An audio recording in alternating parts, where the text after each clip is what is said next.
Well, here we go, folks. It is round 3 of the ATK Pro Series, of course, brought to you by Mercedes-Benz and powered by Kailami 9-Hour Motorsport South Africa. And now Coach Dave Academy, of course, the leading coaching when it comes to providing top flight coaching to top flight drivers and, of course, top flight setups to top flight drivers. Speaking of top flight drivers, we got plenty of those in store for you today. And for the first time this season, we'll be presenting the Pro-Am division as well. The Pro-Am division has brought lots of excitement, and we didn't broadcast it for the last couple of rounds, but today here at Outlon Park, all the way in the UK, we will be bringing you all the action for some of those familiar names that you might not have seen in the Pro division over the last couple of months. My name is Ernest Page, and I will be your host today, but not alone, not this time. I'll be joined by Daniel Haynes, and Marius Roberts will join us later on for the Pro race. But Daniel Haynes in the right-hand lane over there on your screen. Look at that setup in the background. Daniel, is that what your room looks like at the moment? Yeah, good to be here. Thanks, Ernest, for having me. It's a pleasure to join this ATK series. Very much looking forward to it. That is my setup behind me. I'm sat in that room right now, actually. Not in the rig, thankfully. Yeah. A bit more of a comfy chair next door to it. But yeah, looking forward to Outlon Park. What a classic track. It's going to be a great series. It's totally different from your last round at Spa. So yeah, any Spa specialist will have to dust out their BTC inner knowledge to get around here. Indeed, BTCC, of course, is one of the places that, one of the circuses that has been going to Outlon Park for many, many years. And now, recently, the circuit having been taken over by Dr. Jonathan Palmer in the last couple of years, they've upgraded the circuit. They've made it more modern. They've made it slightly safer, but it's still a roller coaster ride for any competitor to go around there. But this roller coaster today just got a whole lot more complex, Daniel. And that's because today is going to be a rainy day in the UK, and you brought the weather with you all the way from the UK, Daniel, by the looks of things. Hey, I don't want to be blamed for this from the drivers, so any keep postcards sent to the admins because I wasn't involved. But I think it is a little bit more realistic because anywhere I've been close to the Outlon Park circuit is pretty much always look like this. Yeah. So they're going to have to deal with some wet weather as well as a very tricky track. In a GT3 car, Outlon Park, it feels like a go-kart circuit compared to Spa. Yeah. So you've not got any time to rest. I mean, there's not really a straight to speak of. Every straight's got a corner in it somewhere or a kink in there. So it's going to be hard work for the drivers, but something they've been practicing, no doubt, over the weekend and the past few days, getting up to speed. And they've also been on free practice mode here for a little while in the wet as well. So hopefully they've got their wet weather setups all dialed down, because in some cars that is very much necessary. I was doing a few wet weather laps just before we went live. Bentley was awesome, I have to say. Really enjoyed the Bentley round here, but struggled a bit with the Ferrari. So we'll see whether any Ferrari drivers later on. I don't see any in our stream currently, but in the Pro Series, I think we've got a few Ferraris. They might be testing the back end of that car in these wet conditions. I think you might be onto something. I was watching some of the guys earlier on, and you're right, we do have 2 Ferraris in this category for this first heat. And certainly when I clicked onto the camera to watch those Ferraris, as soon as I got there, the car spun out. So the circuit's very narrow, even on a good day. And today, with all this wet conditions, I think these drivers are going to struggle. A car last year that was quite on the edge was the Porsche 911. Not many of those on circuit today, but Benjamin Lodge was doing very well in that Porsche 911. And another car that you mentioned, the Bentley, earlier on I saw one of the Bentleys running very, very fast. So I think we're going to be seeing a lot of these guys doing very, very well. We've got the names on screen now. Cameron de Bastos in the Lamborghini, Andre Serradio in a Bentley. And I think some of the guys that we can watch out for today, Craig Eco, Jason Webb, Byron Walker, definitely. Possibly Sean Mumford if he can pull one together today. The McLaren has looked very good this season. And from your side, Daniel, I mean, you're quite the expert when it comes to the sim racing side of things. You compete in a bunch of series. You actually compete against and with some of the drivers. Yeah, you know some of these drivers. You've been elbow to elbow with a couple of them. What are your thoughts on the conditions today based on the fact that these cars have been updated quite recently? Yeah, so you saw, I mean, I've been involved in other series, and you would have seen yourself probably last series, the Porsche was a dominant force in the Assetto Corsa Competizione. It sort of absolutely owned the track, didn't matter where you went. But that's massively changed as the game and the sim's been updated and changes and BOPs have come into effect. Certainly seeing a lot more Ferrari, especially in dry conditions, and at Spa especially, Ferrari's just completely owned it. The Ferrari's my new favorite car at the moment. Yeah, it's a pleasure to drive until it gets wet. And then the Bentley has become a really good all-rounder. And I've also found recently in wet weather conditions, the Aston Martin is a car that's nice to sort of get a good balance on. So I'll be specifically looking out for the Aston Martin today to see whether these Aston Martin drivers, and just on free practice now, we've got 3 Aston Martins right up at the sharp end of the grid. So it's comfortable in the wet weather conditions, and yeah, I think it could be something that really sort of benefits from this short sort of circuit as well. And comfort is really very important, isn't it? You want to get dialed in, you want to get comfortable, you want to make sure that you literally stay on the black stuff, because that's what wet weather driving is all about. It's staying on the black stuff and keeping it there. And someone that certainly has done that lately in a Ferrari is our championship leader so far, JC Krobler. Now, these are, of course, our overall standings over here. We've got JC Krobler in the front, Arno Fasaki there in second position. And funnily enough, Jordan Shedder down in 6th place. That's going to change shortly, because the ballast that has been handed out, we'll see that getting shuffled around a little bit later. And we'll see some of the guys that were struggling with ballast because of round 1, I'm sure, do much better in round 3, hopefully getting that aggregate over the course of the championship. Now, this year, as we said, is our overall standing. So a lot of these guys won't be in the top 10, top 15, top 20, but that doesn't mean that they can't go for overall honors. Some of them would have been bumped down to the Pro-Am category, but now they're going to try and fight their way back into the Pro category. So you've got this built-in element of competitiveness going into the Pro-Am component of our championship. And how many drivers get promoted, Ernest? Just to catch me up to speed. I think it's 5 drivers that get promoted to that to the Pro category. So the top 5 guys here will go through to the Pro category, and they will see themselves mixing it up with the best of the best. And I really like, ballast has been something that I've been pushing for a long time. And I know that some of the guys don't like it. And it has made a massive difference. But you know what? You've now got a championship that's wide open. You've got a bunch of drivers that are in it to win it. And it's made for an exciting show. And I think what's important, at least in my opinion, is that motorsport isn't just a sport, it's also a show. And we're putting on a show here, and these guys are the stars of the show, and we're seeing a bunch of new stars bubbling to the surface.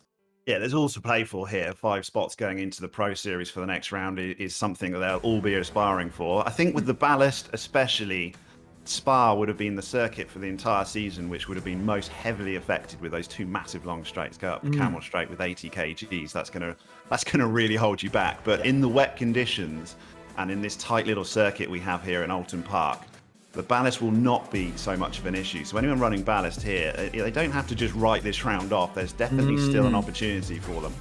Yeah, we found at the last round that some of the guys didn't necessarily practice as much with ballast. And I'm sure you've got to practice with the conditions given. So if it's raining, you've got to try and practice in the rain. And if you've got ballast, you've got to practice with ballast. And just like with anything, the drivers are going to get better at dealing with ballast. This, going into round 2 was the first time any of our Pro Series drivers in this category at least have had to deal with that. So now there's been a little bit more time. There's been a gap between rounds 2 and 3.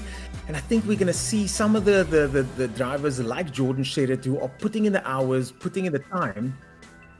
They are definitely going to be, hopefully, bringing their A game today. But we're going to be going to ads now, and we'll be right back after this with Pro-Am Division qualifying.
So here we go straight into qualifying, and we now have eyes on Benjamin Lodge in a Porsche. In the commentary booth with me, the virtual commentary booth, I've got Daniel Haynes who will be joining me for this round Pro-Am and Pro category. Later on, we'll be joined by Marius Robertson. Daniel, you were saying earlier on, the Porsche was a tour de force last year. This year, not so much, but someone that has been quick in practice certainly has been Benjamin Lodge. I was watching earlier on. And, he's one of those drivers that just needs to string together a series of laps to be able to be competitive. Now we've got eyes on Jason Webb in the GTR over there. Jason having driven the Mercedes-Benz last year, now in the Milk GTR. Also another driver that has got potential to win this whole thing. But yeah, getting back to the Porsche, how do you think the Porsche is going to do in the wet weather on this circuit, Daniel? Yeah, Porsche always struggled even last season in the wet, to be quite fair. But I think it's still not a bad car by any means. It's definitely a little bit involved with the fact that guys like to switch it up a bit. So you get a new season if they drove the Porsche. Naturally, they're going to want to try something else for a next season. So we had a lot of that in other series that I've been involved with, where guys just like to just move it around. But it doesn't necessarily mean the Porsche is a bad car whatsoever. And we're seeing Benjamin that's certainly showing us how to use it in these wet conditions on a very tight track. Certainly, I think this circuit will suit it, though. It's very good in the corners, and it suffered a little bit on the straight even last year when it was a dominant force. So just keep an eye on it, but it's certainly doing all right at the moment, isn't it? Leading the pack in this Pro-Am division. So far, Benjamin Lodge leading the pack. We're now on board with Jason Webb in the GTR. And we just came through the chicane over there. Now making our way to the second chicane. And this one over here, the guys are going to have to watch out for as they go through the right hand into the left hand. Watch out for those tires on the left there. Early on, I saw those tires getting taken out. So I suspect they might be gone after laps 1 and 2. But the GTR looking good in the hands of Jason Webb. Jason Webb, of course, 3-time national drift champion. And someone that's no stranger to fast 3-wheel drive cars. He wants to try and keep it pointing a little bit more forwards and drifting after you. Sideways is not quick, as he probably knows already. Indeed, but what we found with Jason is that he gets the lap times, but if something does go wrong, he's one of those guys that's able to correct it without losing much time. It's difficult to catch slides in ACC as he crosses the line there. The first couple of laps done, first lap done at least, Benjamin Lodge at the top of the standings there. And now we go into the first corner with Jason Webb. He's able to catch the car when he does make a mistake. And that's been a big advantage. And I think it might see him in good stead here in the wet. Currently 2 seconds down, though, on Benjamin Lodge, who's done a 42.5. Nice to see Sean Mumford also there, as you said early on, at the sharp end of the field. Yeah, I think it's obviously drifting and wet weather. You would think he'd be really well suited for it, because he's going to spend a lot of his time not with full traction. But as they go through these chicane sections, that's where I'm expecting to see a lot of action today, especially in the wet, going into the braking zones for the Britain chicane and Hislops as well. I did a few laps earlier, and the braking point in the wet is significantly different than on dry conditions there. So hopefully guys will be well aware of that on lap 1. Our Pro-Am division will give us a good forerunning of how the Pro Series is going to run a little bit later. Then one corner, absolutely really struggled with. It's what this circuit is famous for. Corner 12, Nickelbrook. My word, that's difficult. Off-camber right-hander. Didn't used to have the chicane in it in Hislop before. They added the chicane to slow the field down because it was dangerous. But if you get onto the curbing there at Nickelbrook, it just sucks your car off the circuit. So I'm really interested to see how guys cope with those conditions as well. Yeah, that section over there, what happens is the car goes off the curb, the tires touch into the sand, and then you kind of just get slowed down. You get beached, don't you? You just can't get back on. You can get your front left tire onto that curb, but you cannot go over it. The moment you go over it, you find your car beached. So that kind of precision is going to be difficult in these kind of conditions, and also when you're surrounded with 14, 13 other cars. I did an Instagram video last year to show people what it's like with the in-car view when you're driving in conditions like this. It's horrific. You can't see anything. There are cars everywhere. There's spray everywhere. So going into the first corner, big oversteer moment there for Soradio in the Bentley as we cut to him onto the grass. No damage for him. But it's those kind of mistakes as well that could cost them, Daniel. I mean, if you think about it, a teeny tiny mistake like that, especially in the Bentley or the Lamborghini we saw, which was also quite tail happy, We've got the eyes on the Lamborghini are chasing down the GTR of Jason Webb. So far, Craig Ecote now taking the top spot. We've still got 8 minutes left in the qualifying session. Still plenty time for plenty things to happen here as we've got eyes now on the Bastos in that Lamborghini. Or do you think people are hoping that the rain might clear? I don't think that's going to happen as we get joined by the man himself. Marius, welcome. And sorry, guys. Man, internet is something that South Africa does struggle with. And today it was my turn. I haven't chatted to Daniel yet, but I did pick up some nice insights there, Daniel. Nice to have you joining our team as well. So super cool. Yeah, good to have you. And you're joining a very wet UK, so it looks a little bit like Cape Town did yesterday, to be honest. Well, and like PE looked this morning when I woke up, but I mean, I did love Jonathan Bentz when I read the pre-race report. There's a chance of rain. I mean, that's not a chance of rain. That's a flippin' deluge. But I just picked up on the chat now as well. Looks like quite a couple of the Pro-Am drivers have decided, listen, a warm cup of coffee and some snug jammies and taking it easy on a Sunday is better than trying to navigate Outlon Park, which is a bitch in the dry, and it's just absolute mayhem in the wet. So maybe a wise move by some of the Pro-Am drivers. Benjamin Lodgier jumps ahead there by quite a few tenths. He's now up 1 tenth on Ecote. He managed to beat his own time there. And in the green for his current lap as well as Benjamin Lodgier. And remember, Marius, we were just talking about this earlier on. The Porsches were fast but difficult to drive last year. It seems like Benjamin's managed to get that car under control. And he seems to be one of the quicker guys at the moment in the lone Porsche on the circuit. Well, look, I'm going to rely on you guys who've spent time, obviously, enjoying Assetto Corsa and give you my input in the real world. So a lot of times when a car isn't that quick, we've seen it in Formula One, the minute you add wet conditions, it levels the playing field. So we've seen this year with the changes that were made by Assetto Corsa, the Porsche was no longer the car of choice. But in conditions like this, and I'm assuming, knowing what Assetto Corsa tries to do in terms of simulating reality, it may very well be that the Porsche is going to be a good car in conditions like this. We haven't had rain yet, so obviously the guys can't jump and change garages, so it might really well work in Benjamin's favor. We know he was quick last year in the Porsche, so it's a car that he obviously enjoys and feels comfortable with.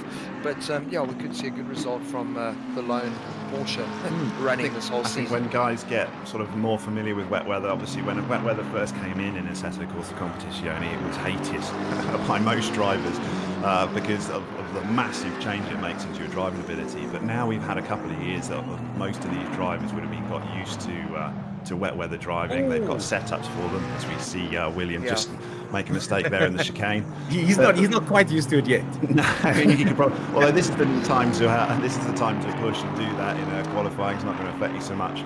But yeah, guys will be much more comfortable in wet weather racing now. They've got used to it. They've got setup in Assetto Corsa, just like in real world, makes such a huge difference.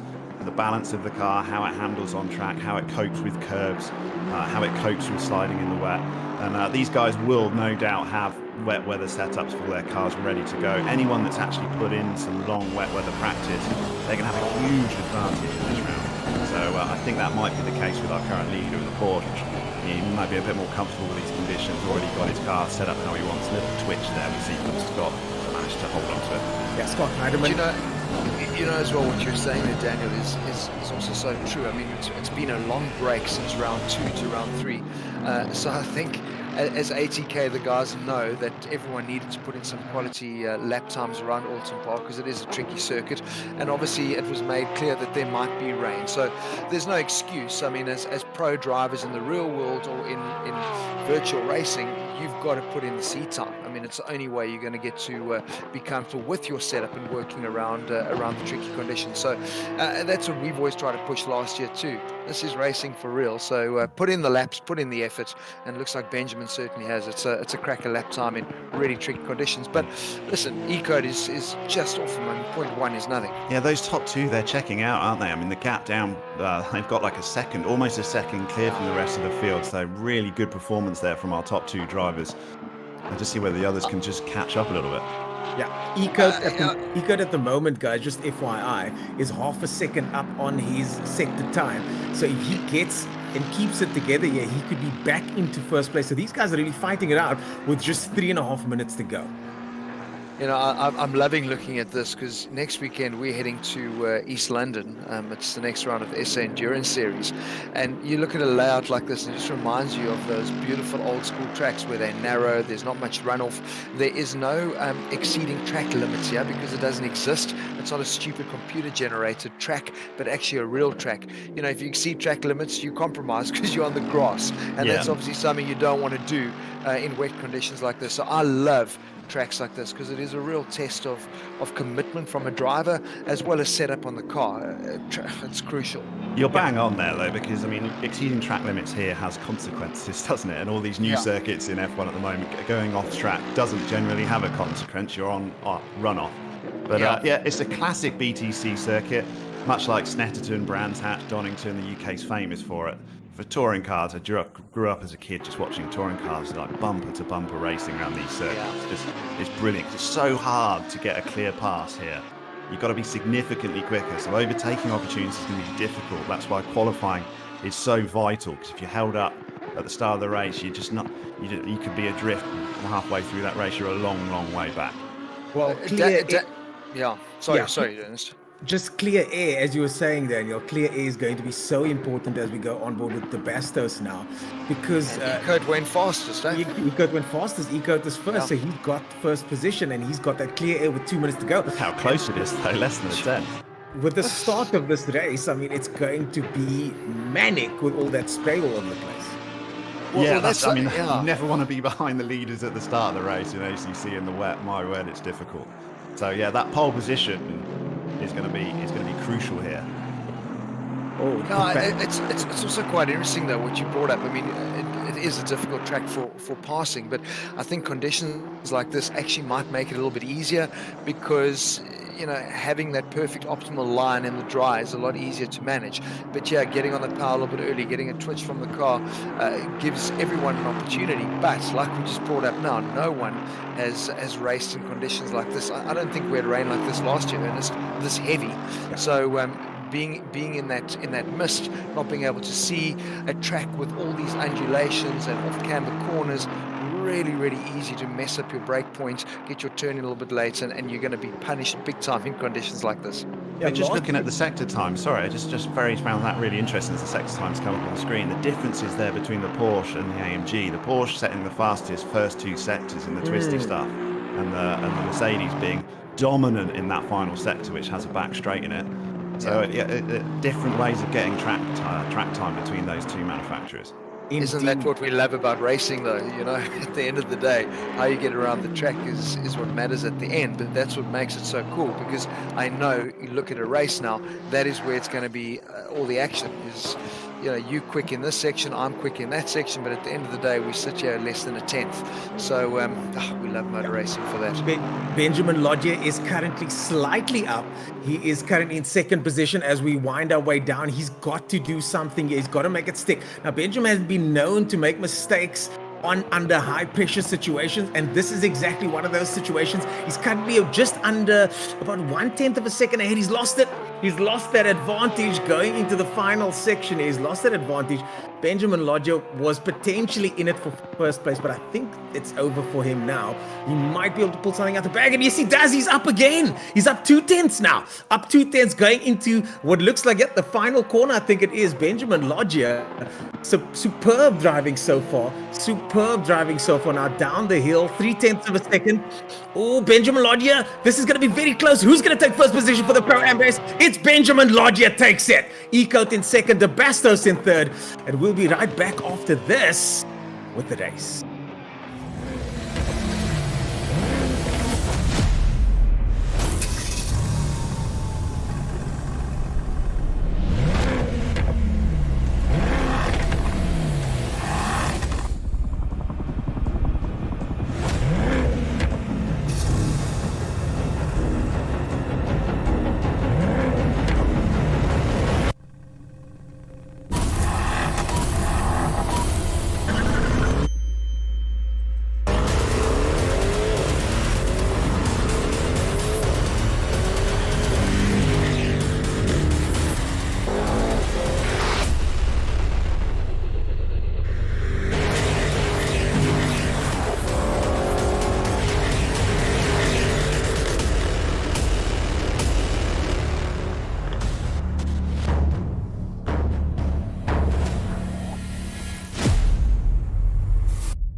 I fly anywhere, anytime, again. You know.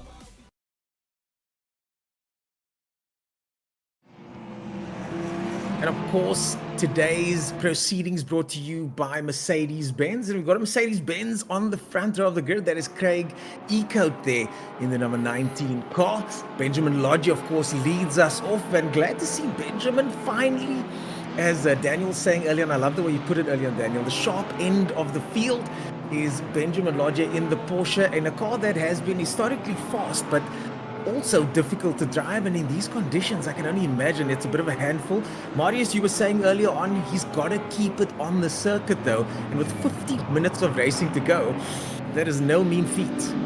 I am loving the fact that we're sitting comfortable in our homes commentating on this, because I wouldn't want to be trying to thread my way through 50 minutes of Alton Park in apocalyptic rain like this. It's going to be a real challenge and a mental challenge. We haven't really seen that, and I think I love the fact that this season we're going to tracks that the guys probably aren't as comfortable or familiar with, because it is a real test. And at the end of the day, we want to crown the driver that is the ultimate best simulator driver in South Africa. So for me, I think it's cool that we're getting to race in the UK summer conditions.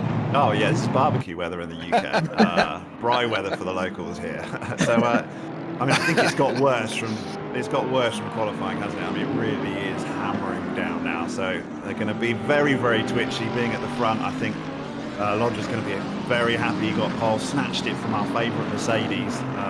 Might be in a bit of trouble for doing that on a Mercedes event, but yeah. We got the Mercedes dominant in that final sector though, so see whether that's going to improve, because that is probably the best passing opportunity, is that final sector back straight and then going into turn 16, Lodge corner into the braking zone there.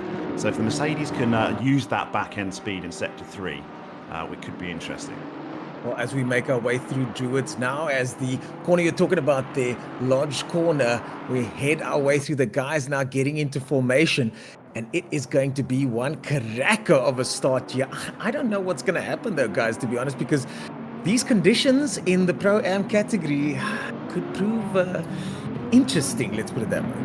Well, it's a 50-minute race, not a 10-lap sprint race, and that's what all the drivers need to be considering right now. Just get the first lap out of the way, hit your brake markers a little bit earlier, and let's go racing. Well, those two chicanes, get those out of the way. Britain's chicane, Hislop chicane. If they can just get through there in lap 1.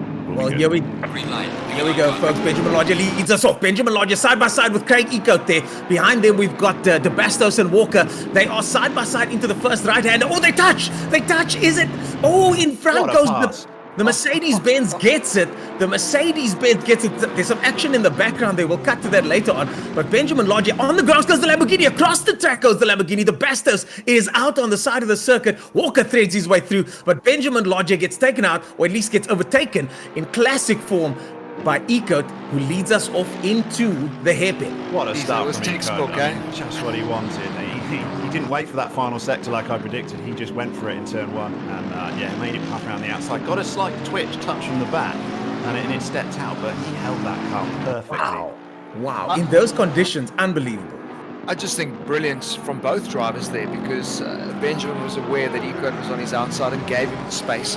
Quite easy to trip over each other in those situations, so well done. That's how you want to start a race, but that was serious commitment around the outside. Kind of that's not your normal line through there. So what is the grip level like? It's on a part of the track that he wouldn't have put his car on before, so it really was a step into the unknown, I suppose. But lots of action at the back, so I'm sure we're going to be getting a lot of replays of cars going off, because I just saw in the background left and right. So very good. Oh man, lots to talk about for 50 minutes, that's for sure. We got Cameron De Bastos, who was the big loser though, wasn't he, going off circuit into that dipper there at the Cascades, and he's going to be fighting his way back. Quick car out of place, keep an eye out for him. Cameron De Bastos, of course, in the Lamborghini, coming off worse there, unfortunately, and it looked like he kind of went off all on his own. Jason Webb in 4th position, and a good friend of Jason Webb leading him off there. That's Byron Walker in the McLaren, and it's good to see Byron in 3rd place. I know he's going to be hoping for a podium. He's always had almost good results. in the Ferrari last year. He was our Ferrari stalwart last year, but this year in the McLaren. So hopefully he does well. Jason Webb in the GTR this year, coming from last year's Mercedes. One of the guys that I now have harped on this before, I was a bit disappointed he didn't stay in the very quick Mercedes, but he's decided to try the Nissan, but not too shabby so far in 4th position. Question for you guys, yeah. So I mean, we mentioned a little bit during the qualifying run.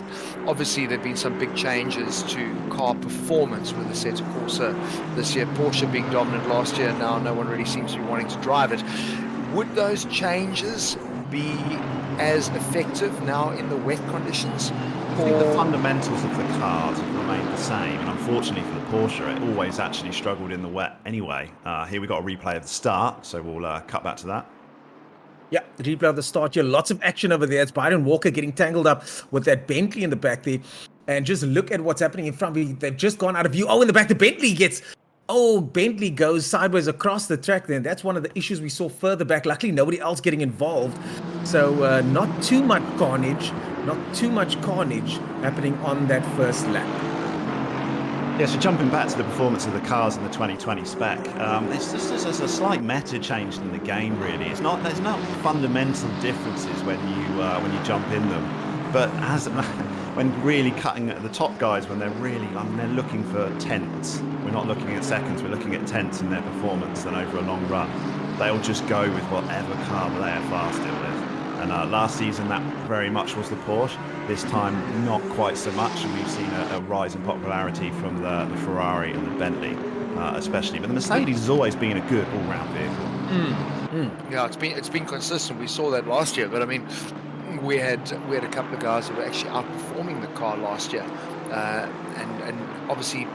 Now Merc being the title sponsor, we were quite surprised. A lot of the guys ended up changing ship instead of sticking with a car that looks really good this year. But the bit that I'm trying to get at is, like, I know a car that is maybe not as quick in the dry, in the wet it balances things out, the playing field is even. Is that something that would be as realistic in a Assetto Corsa?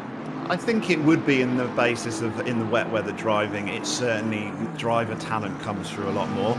So regardless of whether the car is just naturally good in the wet or not, the driver talent, you have that ability to show it, even if you're in a slower car. For all these, and most of the slow lap time comes from actually just getting the power down. So I took the Bentley round, for example, and it's just constantly fighting its traction control, but it is very manageable in the wet conditions. But every exit you come out, it's just always fighting its traction control, so it just loses its speed, losing its time just on getting power down. But the Ferrari, on the other hand, just has a natural ability to just kick its back end out. Yeah. So much more of a handful in wet conditions. I would imagine, I mean, chatting and spent a lot of time with Jordan and Jules and the guys from Bentley. I mean, it is a boat, so I would imagine the Bentley would do very well in these wet conditions. Yeah, we call it the Boatly because it is, yeah, exactly. wet weather conditions, it is a boat. It's great. It loves it. It can ride those curves. Doesn't get affected with it. But if you're driving a Ferrari today, you want to be just nowhere near the curves. You want to just keep it literally on the tarmac only. Bentley, it didn't seem to have a problem.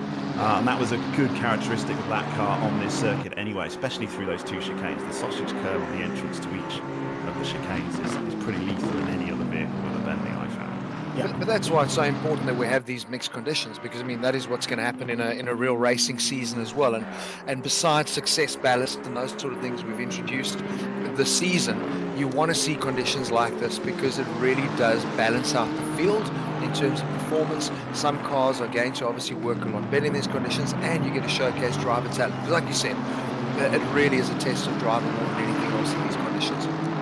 Jason Webb, one of our drivers in 6th position at the moment. Certainly someone that can drive a car in the real world, does very well. He's dropped down from 4th early on, down to 6th place, and putting Sean Mumford under some pressure. But Sean Mumford now has been able to eke out a little bit of a gap, 0.7 of a second to be exact. And Jason Webb, I'm on board with him now in spectator mode, yeah, and it's difficult out there, guys. It is absolutely tough out there. And we were talking about the circuit early on, Daniel. It's such a tricky circuit. You put one wheel off on the wrong place, and you might not spin out, but certainly you'll lose 0.2 of a second, 0.3 of a second, and it's so narrow as well in these conditions. These drivers are really good. Oh no, Jason Webb goes off. Jason Webb goes off there. Jason Webb goes off the circuit and spins out in uncharacteristic form. I was talking about him earlier. He just kept it out of the wall, though, didn't he? Hopefully, so he won't have any damage. No damage for him as we go back on board with Craig Ecote, our leader in the Mercedes-Benz. He's just checking out. I mean, looking at his last lap time, 1:41.4, it was a good 4/10 quicker than Lodra behind him. So he's doing all he needs to do to win this Pro-Am round. But going back to what you said about this circuit, for sure, but what is nice about it is because you haven't got much time to think. There's no long straights to just sit and have a cup of tea. But you've always got a corner coming up. But you can get yourself into a nice rhythm, and I think that's what Ecote's got. If you get into a rhythm and you just pound the laps out, you really start to build confidence, even in conditions like this. Every time you go back around the circuit, you learn from the lap before, and it's just one of those circuits you get into a rhythm. But if you get knocked out of that rhythm, conversely, then it's really going to affect you. Yeah, it's hard to get back into it. But I mean, I like what you said earlier as well, that it is raining hard. I mean, as a driver now, knowing I've got 50 minutes, I'd rather have consistent rain than rain stops and you end up with a snotty track. You know, so the guys now know what they've got to deal with. There's no, I'm wondering what it's going to be like. You know, you've been out in practice. This is how it is for the day. So you can actually also get into that rhythm and start appreciating where the grip levels are. But I think that's what's helped Ecote out front, is that literally clear air. He doesn't have to worry about anybody behind him.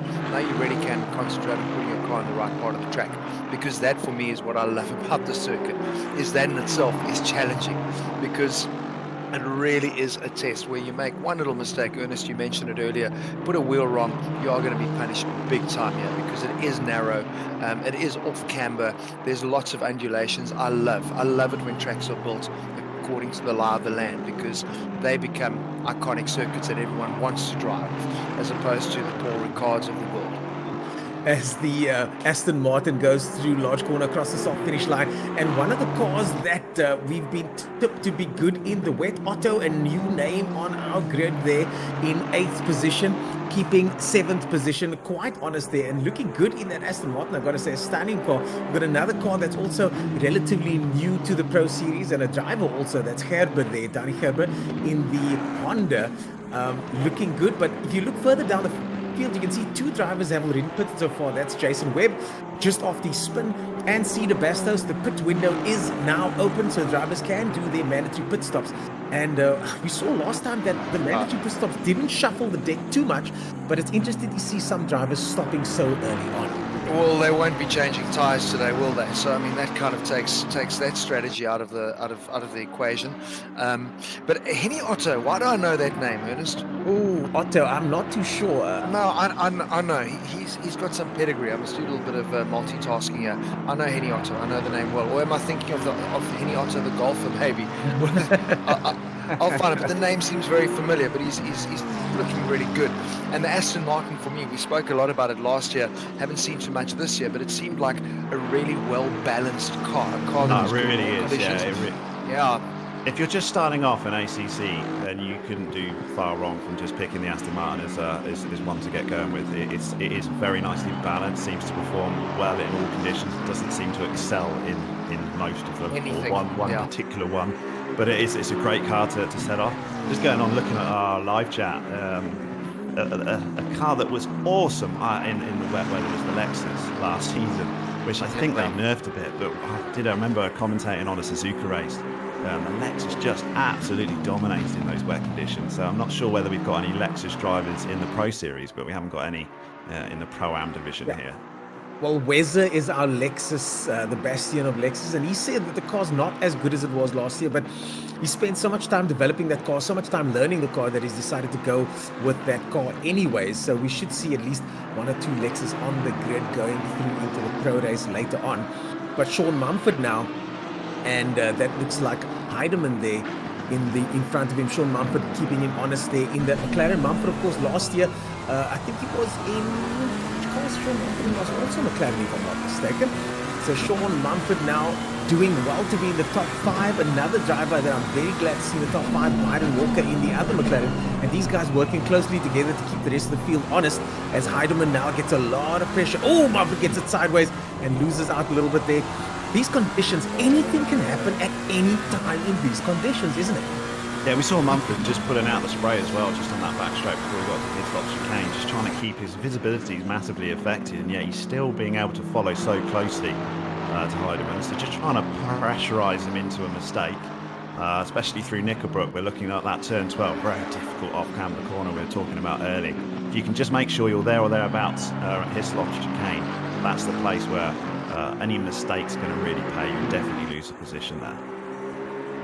Down the main straight they go. Mumford in the McLaren over there into the right-hander now. And again, as I was saying earlier, on these conditions, look at all the rain that is coming down. And that corner over there, you're talking about exiting wide. That corner over there is one of those corners where you're not going to get stuck as much, but the in-game penalties are certainly in effect, Daniel. What are your thoughts on these guys at the moment? They seem to be keeping it quite tidy. I don't seem to be seeing a lot of guys running too wide over here today. Well, yeah, you're not going to go in the rain. You know what I mean? It can't be eliminated. Sorry, Daniel. I mean, you're not going to be pushing the margins because you're wanting to stay away from the curbing, and you also don't have any runoff here. So I think it's a sort of circuit. Even I think in the dry, we wouldn't have seen people exceeding track limits because there's no benefit. We've got a Lamborghini off there. We've got a Lamborghini off there. Pestos again, I believe. Yeah, struggling in the race paces. That he was running in third position at the start, but he's just really dropped down in the race. 2 laps down. I mean, going back to this circuit, you're not going to get many off tracks and penalties anyway. Mumford runs wide there. Because it's it's not the quicker way, is it? Whereas Spa round 2 drive-through penalties is a real issue there because you can gain some serious time by track sort of really pushing track limits. Here that track limits is not an issue unless you punch straight through one of the chicanes. Then you're going to get a 20-second drive through. Oh, speaking of track limits, and look at that, and that's exactly what we're talking about there. Going off at that point, just look at how much he got slowed down there. Track limits, penalty or not, he just got handled. Gerber just got handed a penalty by the circuit. Yeah, which is how it should be, isn't it? The quickest 100%. Way it should be. Oh, I knew Marius would agree with that one. I knew Marius. It's just for me lovely to see that because I mean at the end of the day you've got to know the risk, and we always talk about it. If you made that the edge of a cliff, no one's going to put the car there. I can tell you now. But if you go and put a car park there, the guys are going to push boundaries, and you've got to start bringing race control in. And for me, that becomes silly because you don't want to be deciding things in a committee meeting afterwards. You want it to be decided on the track. So I love the old school circuit. So we can harp on about those for bloody days. Look at tracks like Montreal, the Wall of Champions. They don't hit the wall because that's the end of their race. But then you go to a runoff area and they can't seem to keep it in there. So Totally.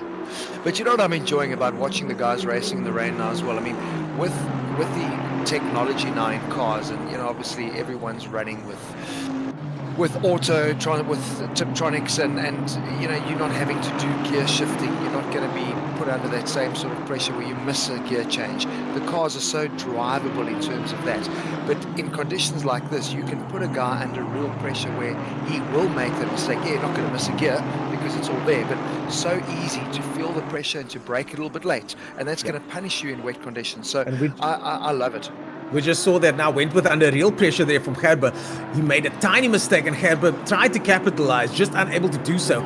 But that's exactly what you're talking about, Marius, is that teeny mistake on corner exit.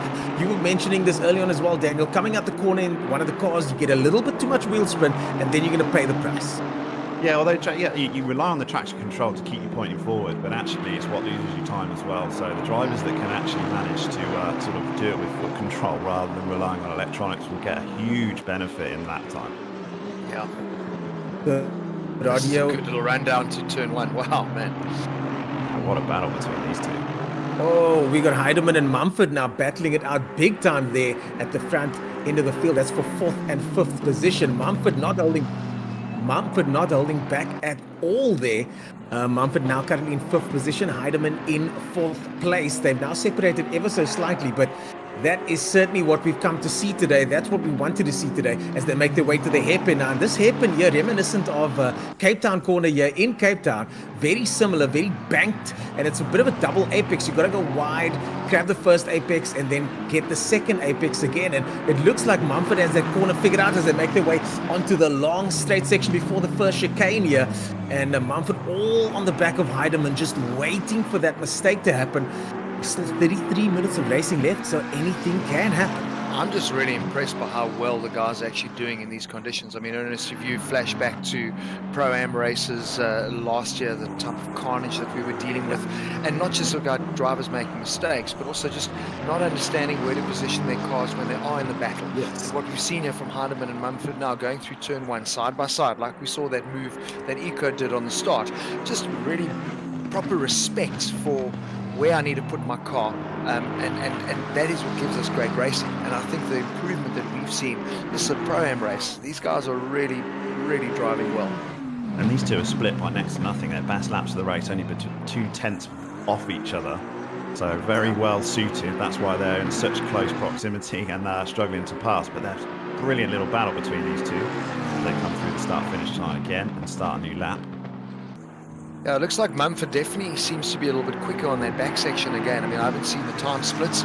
Maybe you guys can have a look at that, but he definitely does seem to close up on that back section because he's always in with a shout going into turn one. Only half a tenth between them on that lap. Going back to just our leader and looking at his consistency, it's very impressive. He's in 141, low 141s, and just banging them out. And that's why he's managed to stretch the lead. Top two, 22 seconds clear from Walker in third place now. That's massive. I mean, in such a short time, 20 minutes into the race, we've pulled out a 20-second lead over third place. It's just, it's massive. But He's that is what we struggling spoke to drop about Lodra, earlier. though. Yeah, sorry, Marius. No, still under 3 seconds from Lodra. So there's still a fight for the win, but those two have been dominant right from qualifying, and they've put it into the race as well. And they're just stretching from the field. So I think they will have well earned their Pro Division slot next round. Yeah, but you know, we've seen this happen a lot. You know, you run away with it, and maybe from a driving perspective as well, you can get into that comfort zone, and that's when you ultimately end up making mistakes. So maybe it's a good thing for Eco. He's got logic keeping him honest. Yeah, just one little mistake. Heideman's run wide. Heideman's run wide. Tricky we got break point an investigation as well between car 555, who's William Wentworth, against Gerber in the 69 car. So yeah, William Wentworth being given a 5 second. William Wentworth being given a 5 second penalty at the moment. So yeah, it looks like that's already been dished out in game. Ernest, this is what we're talking about. It's so easy to just like there. All I think that Heidemann did was just miss his break point, running a little bit hot into that corner. You run a little bit wide. It's so easy to make a mistake like that. And when you compound that by the fact you've got to do this for 50 minutes, you understand the mentality that's involved in these conditions. Dry track, sure, but in these conditions it becomes even more challenging. So it's kind of spoiled our fun because as commentators we were really enjoying commentating on that because the rest of the field seems quite fairly spread out. I see it's quite a close gap between Gerber and Serradio, so it might be quite nice to pick up on that. But most of the guys have kind of gapped, and maybe it's also the spray. You know, you kind of want clear visibility here so the guys aren't harrowing each other and putting each other under pressure, rather relying on the driver possibly making a mistake. But that can all change. 30 minutes to go, still a lot of racing. Well, I'm sure Heidemann is feeling a little bit of relief now that he's got that car off his back.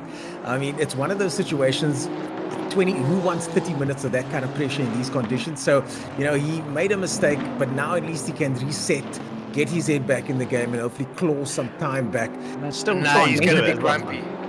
He's going to be grumpy as all hell, because you know that's the thing. It's like a lot of catching up that you've got to now do. And what we hope is that he actually does reset and not worry about that stupid mistake. Well, just keep an eye out on his lap times and see whether he does manage to claw it back. It'll be interesting to see whether he was being held up by Mumford or whether it was actually running at his ultimate pace that caused the mistake. So just next time they go past on a flying lap, and just try and clock their times. Yeah, Mumford's best is a 43.3. And a 43.7. He's just crossed the line of 43.7.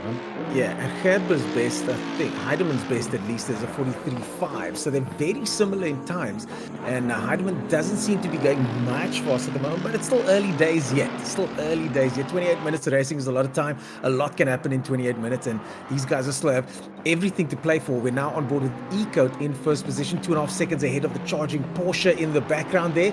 But it's just the two of them by the looks of things. Byron Walker a full 26 seconds behind second position.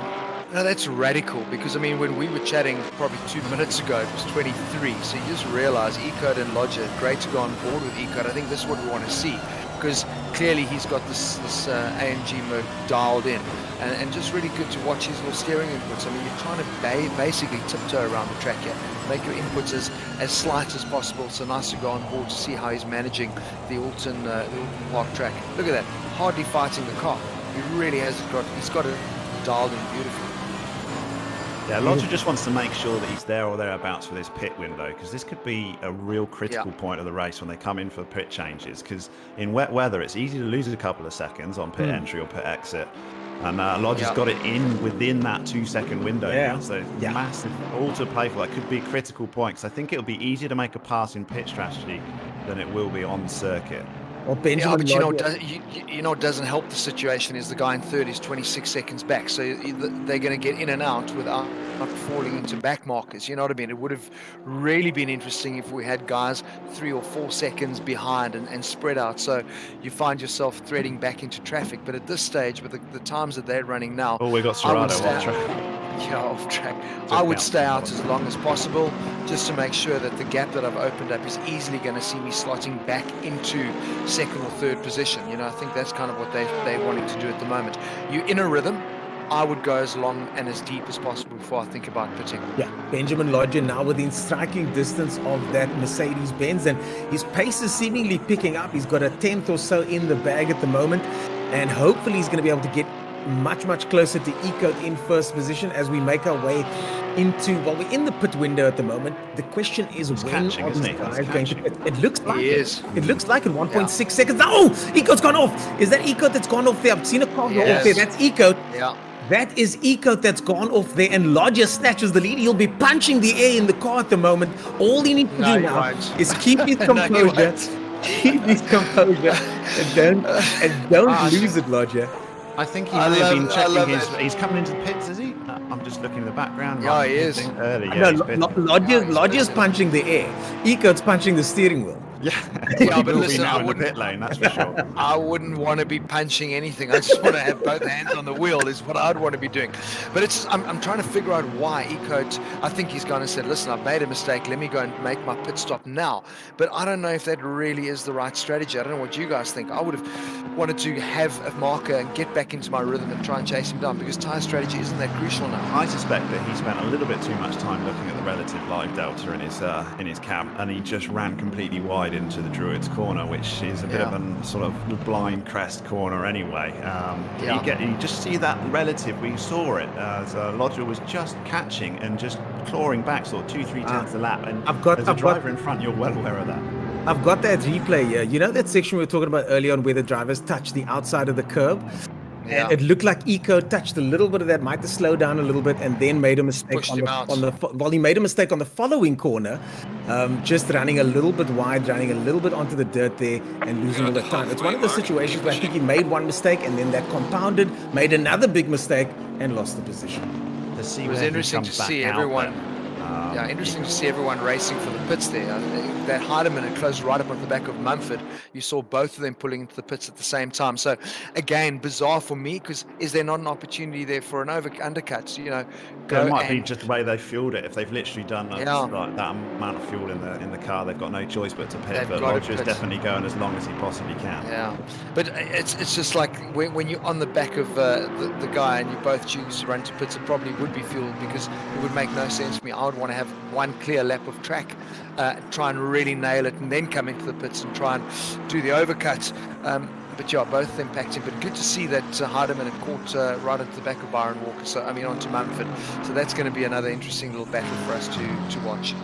Lots of interesting battles taking place in really strange places. Heidemann comes out in front of Walker. So Heidemann now in 4th place. Walker in 5th. Sean Mumford podium position so far in his future with 23 minutes or so to go.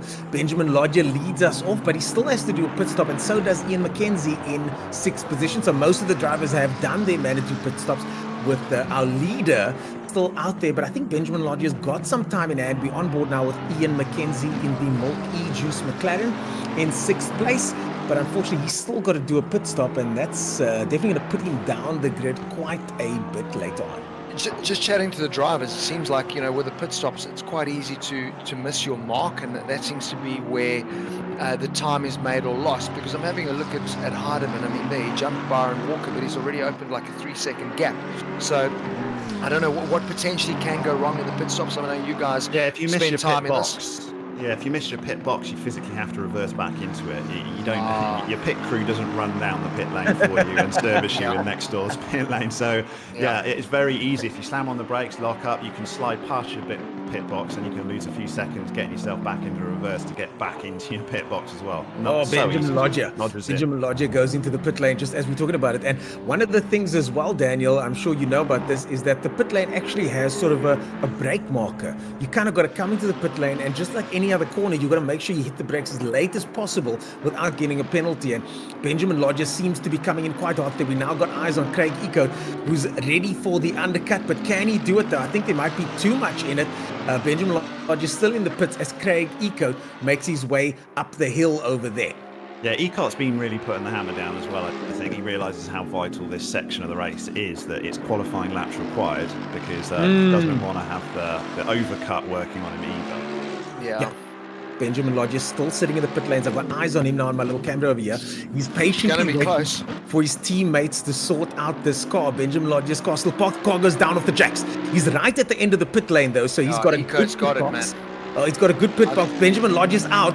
Ecoat comes up into the right-hander now. It's going to be very close, guys. Oh, it's going to be so close. Benjamin Lodge had a good lead, though. He's out in front. Benjamin Lodge keeps the lead, but Ecoat now, with everything to play for, starting to pile on the pressure.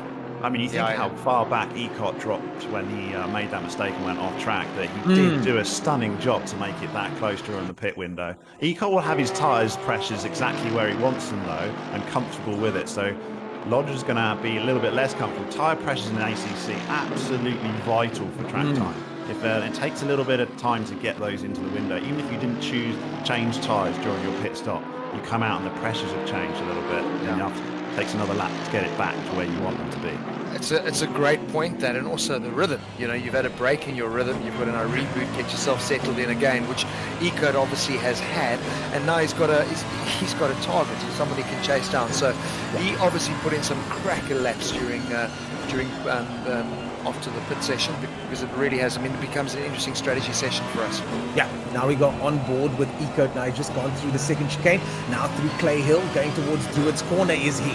Under the bridge, that's turn 15 that they're heading towards now. Ecoat now having to push very hard. He knows he's got the pace to win. He knows he's got what it takes to win, but one mistake is all it took to push him down into second position. Now going through Druids there, down the Warwick Bridge, into the final corner up ahead. And Lodger looking good so far, managing to soak up that pressure so far, but still plenty time to go. And can he hold on for a full 20 minutes before the end of the race? This is the closest gap on track by some margin, and it's just between the two leaders, so it's a real treat for us as we try and watch who's going to win this race in 20 minutes to go. Certainly all to play for from both of these guys. They pulled out a massive gap to third place, 35 seconds. Is the gap back, so it's going to be a league of their own, these top two. I think we're going to be seeing some lapping happening as well. Yeah, I like what you said, Ernest, because like you're talking about, Ecoat's got the pace to win, but then so does Lodger, because if you remember how close it was in qualifying, there was nothing in it. So this is what you want to see, two guys going hammer and tongs at it, and 20 minutes left of racing in tricky conditions. This is grandstand stuff. So I'm looking forward to seeing how this is going to sit and play out. I hope we get to see a few more battles further down in the field as well, because it's not just a two-pony race. Walker's something, there's a gap that's really tightened up here. Walker's only 9/10 back behind Heidemann, so something's happened between, because it wasn't there before. That was the battle we had earlier, and then Heidemann made the mistake, and he's made another mistake. Oh man! Makes another mistake. So Walker's gone and inherited that position back again. Mumford still has to pit though, so in theory this is the battle for the final podium position. So we've seen this happen once or twice now. So Heidemann making a mistake again and handing that position to Byron Walker. So interesting to see if Heidemann can close that gap back down. He did it previously before the pit stop. What an unfortunate mistake there. So silly of him. I'm sure he's going to be kicking himself there as we now go back to the two leaders. And now the gap, 1.320 seconds is the gap. And Benjamin Lodge really showing a lot of maturity since last year. He hasn't made any mistakes in his qualifying hot lap. He didn't make any mistakes now so far, other than getting overtaken. But I think that can more be attributed to Ecoat's bravery and racecraft on that first lap. But now the gap down to 1 second, 9/10 of a second now. So Ecoat certainly's got the pace on him, and Benjamin Lodge can keep him behind. Now, Daniel, you've got some experience on this circuit. How difficult is it going to be to overtake here? And can Benjamin Lodge keep him behind for the duration of this race? 17 minutes to go. Yeah, I was just thinking it's one thing to catch, it's a completely different thing to make a pass here. So I think pressure is all he can do. You just got to pile on as much pressure. Looking at the best lap times from these two drivers, they're split by 3/1000ths of a second. It is that close. 141.250, so 141.247. So there isn't a natural pace there that you suddenly rely on to make the pass. So all he can do is just get as tight to that Porsche as he possibly can. And then in these conditions, just try and make him push his braking points. If you push your braking points by a few meters and it forces an error, or you just drift wide, just one wheel on the grass, we've seen that's all it needs. That's all it takes here. I mean, this is one of those circuits where 1 meter too wide, and we saw that happening with Ecoat earlier. He just ran wide. There was no big catastrophic mistake. There was just simply a case of running slightly wide at the wrong place, wrong time. This corner here, actually.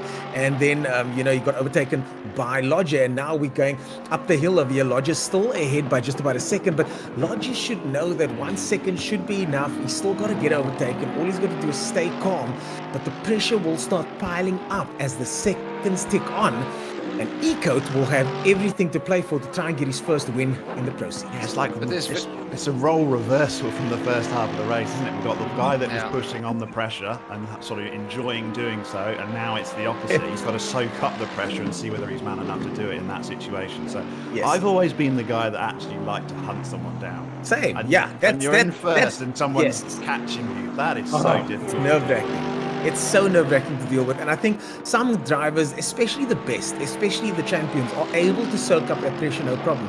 But for most of the guys, it's easier to chase. And Ecoat's now put himself in a position where, considering that he made a mistake, back markers, here we go. Considering he made a mistake earlier on, maybe this is a slightly more favorable position for Ecoat going into the last 15 minutes, and considering that Lodge has made mistakes in these positions before the back marker gets out the way, and at least now they're not comparing. But look at that, 0.6 of a second now, Marius, between the two of these guys.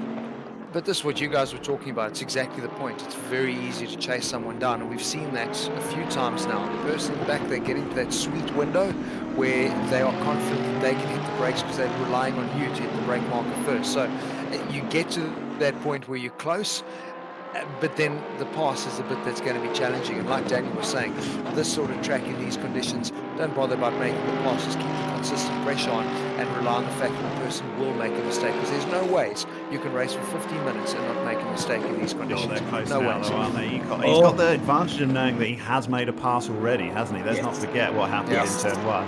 So he knows he can do it. A little bit of a different now that they're up to speed and tyres are exactly where they want them to be, but he'll be confident in the fact that he's done this once before. He just needs to find another opportunity. Oh, Ecoat goes very fast. He runs wide. Ecoat runs wide. Ecoat's run wide there. He can run wide there, though. There is a bit of a runoff there. I don't think that'll lose him too much time. And he's down a second on his best lap at the moment. So he's lost about a second or so, thereabouts, and still losing out. But you were saying earlier on, Daniel, their times have now even got even closer. They are now 3/1000ths of a second apart as far as lap time goes, optimal lap times. But Benjamin Lodge now is up 0.2 of a second on his best. So Benjamin might be finding his rhythm at the moment, while Ecoat might be losing something. Yeah, this is going to go right to the end, isn't it? We've got 15 minutes to go, and it is going to go right to the end. We've got Ecoat's got to just rebuild now from that mistake and just claw it back again. They always talk about, don't drive in your mirrors, and it's easier said than done. You know, at least in these conditions, you can't really see who's behind you because of all the mist that you're throwing up. Gone wide. So maybe that is helping Roger. Eco's gone wide again there. Sorry about that, Marius, but Eco has crossed the chicane there. That's the second chicane, I think it is. And Eco has made another mistake going into the second chicane. That's Nickerbrook there. And he's now fallen way back 0.2 of a second. So Logic can finally take a breath. At least maybe pushing just a bit hard as he's trying to make up for that mistake he made in the first sector of this race.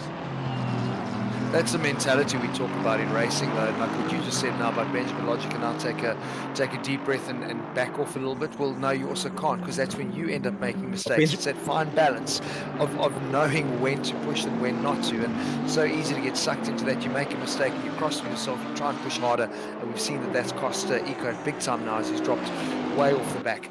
But for Benjamin, it's don't overthink this, but don't think. Just keep doing what you're doing, because when you start playing games like that and you're starting to look 13 minutes to go, what am I doing? Easy to make a mistake. I get anxiety just thinking about it. He's glancing over at that pit board on the left of his screen there, noticing that the time now is 1.7 seconds, and then mid-corner you glance down again and it drops down to 1.6 seconds. Turn that seconds. Delta screen off. That is the killer for a sim racer. The live relative on the left-hand side of you. Do not look at it. The worst. You can't help yourself. You just can't help yourself. Exactly. I've turned it off sometimes in these kind of pressure cooker situations, because you just want to get into your rhythm, as you say, and just drive the car. You know how to drive the car. You know how to circulate this lap. You know how to go fast around the circuit, so just do that.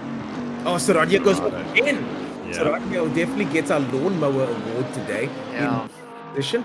Unfortunately, the Bentley doing more than just boating its way around the circuit, but also mowing the lawn a little bit there as we go. I think it would sink in real life. I mean, that grass has got to be pretty muddy right now. It's Glastonbury Festival right there. All over, people dancing in the mud, you say. Byron Walker now in the McLaren in 4th position. Sean Mumford, Byron Walker, all of them quite close. These are the White Rabbit Gaming guys, and it's good to see them in 3rd and 4th position. Of course, there is also a championship running for the teams, so the guys will be wanting to score as much points as possible for their respective teams. Craig Eckhout now back on board with him, looking good. Yes, still 1.6 seconds. And no, he's pulled it back again. Yeah, he might have one more opportunity in this race. He might have one more chance if he can just keep it clean. But keeping it clean, and at this stage of the race, like you look at it, let's look at the facts. You've got 11 minutes to go.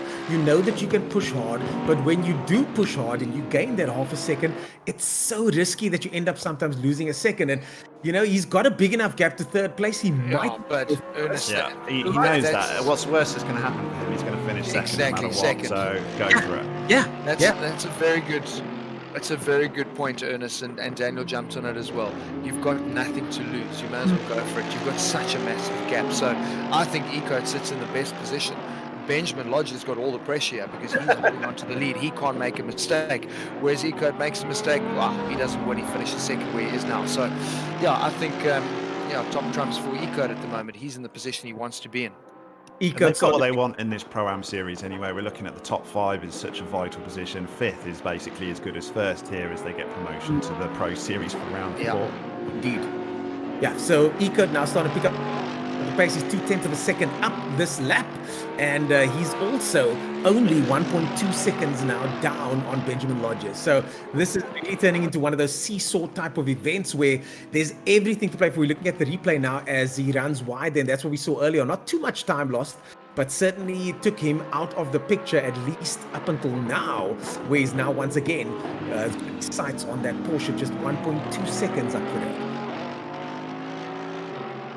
The Porsche now in the lead still. That's Benjamin Lodge in 1st position. 2nd place, Craig Eco. 3rd place, Sean Mumford, Byron Walker. And as Daniel was mentioning earlier on, Heidemann also will get bumped up to the pro category. And that's what a lot of these guys are playing for, is getting into that top 5, as you said, and rightly so, Daniel. That top 5 is as good as 1st place. Heidemann in 5th place there with that Aston Martin, and he'll get bumped up and very grumpy Jason Webb, I'll be honest, because I'm not used to seeing Jason Webb so far down. I mean, we're used to seeing him, sitting top 10 in the pro division, and sitting in 10th in Pro-Am. So he struggled in that Nissan, hasn't he? It's been a bit of a handful in the wet. It's been frustrating for him today, Yeah, so frustrating in the Milk E-Juice car there. And we got, the Lamborghini again off the circuit. So between listen, you were having a go about Seradio winning the lawnmower They're going to be award. fighting for that award. Seems like it's going to be a tough call, eh? I'm going with Bastos. And the Bastos had such promise as well. I mean, a real good qualifying session, and then he's really just really struggled in the. He should have opted for the Lamborghini Urus. Probably would have handled these conditions a little bit better. Wrong Lambo. He was third position at one stage, if I'm not mistaken, and then suddenly just ran wide across the circuit, and that cost him so big. And it's so difficult once you get into that sort of tailspin where you start making a mistake every third or fourth lap, and the frustration builds. And it actually started off the start, if you remember, Ernest, because he qualified in third. But he made a mistake right, I think corner 2 or 3, we saw him going off. Yeah, Cascades went wide, so that kind of just knocked his rhythm, and that messed with his race. And again, that's where the experience of some of the guys come through, when they are able to reset the brain and get back to, okay, let's start again. It's happened, can't change it. Check out Ecot, 8/10 now. He's brought that right back. 7 minutes to go. Alonso will be definitely familiar with many glances to his relative timesheet on the left of him, I'm sure. Can I just say to Loggia, please just keep it together. Just keep it together. I wouldn't mind seeing Ecot pull off an overtake, but I don't want to see Loggia throwing this away. No, he needs to earn the win, doesn't he, as he goes wide, as we cut to him. On the difficult hairpin corner, Shell Oil's corner. It looks like there's oil down there. Exactly that, yeah. It's probably not a good idea to call that corner Shell Oil corner, especially not in these conditions, but Ecot ran a little bit wide there. And as I said, it's Ecot's to take, but it's Loggia's to lose at the moment with 7 minutes to go. Loggia's got to keep his cool now, just 0.8 of a second, but I do suspect that gap might have gotten a little bit bigger there after that mistake. But also that corner, because it heads onto quite a relatively decent straight section, you can sort of straighten out. Loggia made a mistake. Makes a mistake. Loggia makes a mistake, spins out nowhere. Out of Came on the power too early. I'm assuming he might have touched a bit of grass or curb on that exit. No idea. He was in the middle of the straight section. I'm not sure how he managed to just spin it there. That's what I'm talking about. Man. Not what you wanted, but it is what happened. And our title sponsor, Mercedes, are going to be absolutely loving this. They've got just runs away with it in first place. Listen, I'm just going to blame Ernest for that. The commentator's curse. Yeah.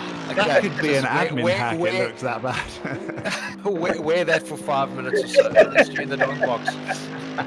Yeah, not giving a Christmas present from Benjamin Lodger, that's for sure. If I had a T-shirt for every time I displayed the commentator's curse, I'd have the clothing. Yeah. That's why I'm sitting naked. I'd say nothing. I agree with you, though. That's a shame. That's actually robbed us from an opportunity probably at the end of this race where Ecot could have had one pressure punch at getting a pass, but it's been handed back to him with a similar sort of. I mean, he was leading the race from merit, to be fair, until he made a mistake himself. I like what you've said there, because at the end of the day, the only real big pass that we've seen has been his pass right off the start. So it's kind of like maybe default back to where it was. But I'd love if we could get a replay of what happened to Benjamin there. Here we go. As I call it, let's have a look, because this for me is so strange. Did he touch curb? Yeah, so he's gone on the curb there. He got on the curb at Knickerbrook. Yeah, and that's it. Trying to ride it, wasn't he? Trying to ride it. That's why we saw him in the middle of the straight thinking, how did he go there? But we're talking about that curb before. It just sucks you in. The minute I saw that happening there, then you know something's there's wheel on grass, and you're basically fighting to point this thing straight. So such a little mistake, and that's what we're talking about. It's margins. I mean, that's not missing a break point in the dry. You know what I mean? He would have managed that corner perfectly, but in these conditions, that half a meter is first and second. Yep. Knickerbrook, in my practice, that was the one corner that time and time again, if I was going to make a mistake, it was always there, just pushing, and you're just pushing a little bit too much, and as soon as your wheel just dips over the edge of that curve, it just beaches you and sucks you in. And I think Lodger just didn't want to come off power. Ian McKenzie runs wide just before the hairpin there. He's going to have to take a left. Is he going into the pits? Oh, he stops the car there. Jason Webb now also running ever so slightly wide there. But we've got another car off of the circuit, of course. That's Seradio. Seradio. But more farming. But Daniel, what you were saying there is so true, because how you manage that mistake now becomes even more crucial, because getting onto the grass, you actually cannot get on the power, and it's like you literally you're tiptoeing just to try and get the bar of soap back in the bath, it's like, it's tricky. One of the first lessons that you get when you go circuit racing is that if you do go on the grass, keep the car facing straight. Don't try and steer the car back onto the circuit, especially in these conditions. Just ride it on the grass for as long as possible and eke your way, excuse the pun, eke out your way back onto the circuit. I think he was fully committed on the throttle there. Yeah. And that's the opposite to sim racing from real life racing is that sim racers need to learn to use their left foot, and they need to come off of their right foot. Whereas fear naturally does that as a real racer. Yes. But sim racers, there's just the temptation to plant your right foot, never come off of it. But it's not always the fastest way. Well, I can tell you that's the tricky thing with front wheel drive. It's completely counterintuitive, because then you are on the power flat out. You don't come off. So it's like that mucks with your head. But in these conditions, it's just, oh man, touch the grass is death. It's a kiss of death. But that's the thing, like you were saying, Daniel, the fear thing is very real. I've done that, similar 2 wheels on the dirt in a single-seater, and I believe me, the consequences of what can go wrong there. Yeah, you naturally come off, don't you? You do what you have to do just to survive. Sim racing, you're a little bit more committed, knowing that there's not any physical penalty to it. Even if it means losing the position, I can always try and get it back or whatever. But in this situation here, it's keep the position at all costs. Oh, the Sunoco sign gets taken out. Oh, almost gets taken out as well. Does the that's fully attached to that Honda now. It's fully attached. And he's made a mistake of that car. And Serrano's going to. Lamborghini gets it as well. And I'm sorry, this is some of the best footage I've ever seen. I mean, you can't getting good value out of that sign. I'm telling you, I'm really happy. Good sponsorship. How do I get rid of this sign? Let me just drive it into the car that spun ahead of me. He can deal with it. That was classic. And all the way through the finish. Oh, wow. Old Serrano bringing us some more action, and so does the Bentley over there as well. These guys really giving it to us right up until end here as we go on board with Gerber there in the Honda. That's a great looking car. I mean, it's just, I know in the real racing application, what Honda was able to achieve with that car, where there was only one that was running essentially. They weren't relying on other teams to help with setup and what they were doing in the Intercontinental GT Challenge. So unlucky to be robbed by rain at Kyle Army 9 Hour last year, but it's the hottest looking car for me in the paddock. I love it. Yeah, the NSX historically has always been underappreciated, I think. Yeah, such a good car. Someone that Byron Walker. Has Heidemann got past Byron Walker again? Okay, the leader is on the Yes, so somewhere along the line, Byron's made a mistake, or Heidemann's made a hell of a cool move. Just remember, Heidemann ran wide again and gave that position to Byron Walker. So somewhere in our commentary, we've missed that overtake move. Yeah, Heidemann mistake. In the 4th position, Byron Walker in 5th. Byron's still going to be happy with 5th. Yep. He goes through to the pro category, but I'm sure he also wouldn't mind 4th place. 6th place, Otto down 13 seconds down the road for the bat as they make their way up towards the Bentley. And Byron Walker now with 50 seconds to go. Is he going to hold back and maintain 5th position? It doesn't look like there are any other battles happening on the circuit. These guys are pretty much settling into their positions right now, but still 40 seconds to go before we get to the final flag. Guys, what a race it has been. It's been a pleasure working with the two of you guys. What an exciting way to start round 3 in a very, very wet Alton Park. I don't want to work with Daniel again, because obviously being British, he's brought the crap weather. I mean, seriously. All races will look like this from now on. Exactly. That's been great fun. Are your summers on a Wednesday this year, Daniel? Yeah, we're looking forward to it. Yeah, we've got all of our Briar equipment now ready.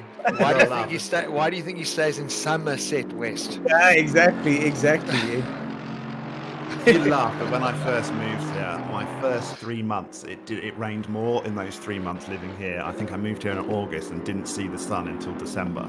And I was thinking, what the hell have I done? I need to go back. But thankfully, the sun did reappear. Well, Ecoat makes his way. Ecoat gets across the line, takes the checkered flag, does Ecoat. An unbelievable win from him. Eco does it. Benjamin Lodger in second place. He's going through to the pro category. He's going to kick himself for losing that first place position. Sean Mumford, a very happy Sean Mumford, I'm sure, in the White Rabbit Gaming McLaren, takes third position. One of his best finishes yet, if I'm not mistaken. I think this could be his first podium in the Pro Series. Congratulations to him. Two big winners as well, Heidemann and Walker, who then make up the top 5. We'll be going through to the pro race for round 4. But Craig Ecote is your winner with 29 laps completed in treacherous conditions here at Oulton Park. Craig Ecote takes a much-deserved win. I mean, he gets move of the race as well for that first lap overtake, doesn't he? Yeah. Providing the excitement on the first lap, but also eventually gets the win after applying pressure to Benjamin Lodge. But Sean Mumford gets across the line in third position. Well done to him. The checkered flag gets waved. He flashes the lights out of complete glee. Heidemann, a big win in fourth position. Guys, any final thoughts before we go to a break? I just thought the front two were pretty epic in a bit of a league of their own. Both deserved to win, if you like, but I think Ecote's move on that one was well worth it. Oh, Byron Walker! Byron Running Walker! it's out of fuel, I'm sure. Oh, he's out of fuel. Out of fuel. Oh my goodness, makes his way towards the checkered flag. Will he make it though? It's so Otto close. got No, he him. doesn't. He Otto, loses. no. Oh, heartbreaking for Walker. Walker loses fifth position, and that's it from us for now, folks. We're going to adverts, but we'll see you guys after the break.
And after all of that drama, we've got our podium positions sorted out. Ecote and Lodge are certainly doing some sorting over the course of that race, but there's one man that takes it, and he is the winner of our Pro-Am category for today in the Mercedes-Benz ATK Pro Series.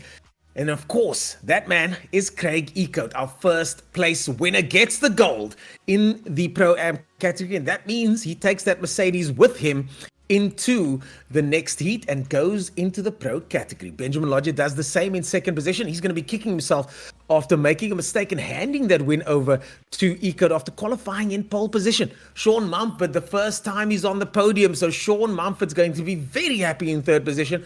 But guys, there can be only one winner, and I think we can all agree that it is very deservedly going to Craig Ecote. Yeah, I think so. The prize was the same for all three, wasn't it? They all get through to the pro division, but Ecote's the passing move in that first lap was epic.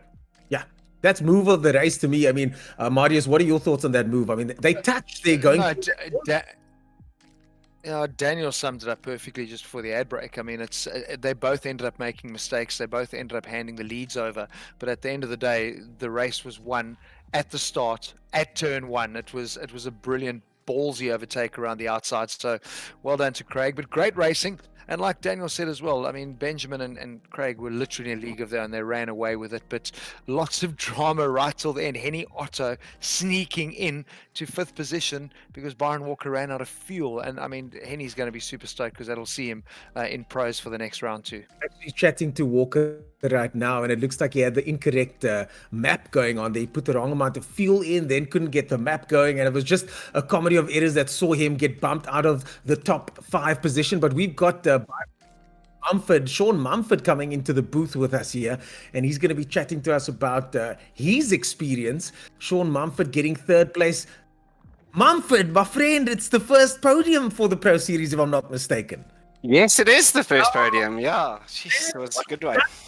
Well done. How are you feeling? Tell us what exactly happened. I mean, there was a lot of action going out there. It's tough conditions, but you did it, bro. You made it to the top 3. Yeah, I mean, start I made a bit of a mistake, and Hiraman got me on one of the corners. Can't remember which one, but following him was very tough. The spray is you just can't see anything in front of you, dude. Yeah. So I just kept with him, and I knew I was faster. When eventually he made a mistake, I managed to gap him, and And then unfortunate for Walker, my teammate, he made a mistake as well, and just managed to just keep instant free after that and maintain the gap to 4th. Yeah. Are we going to see you putting up a request for wet races from here on in?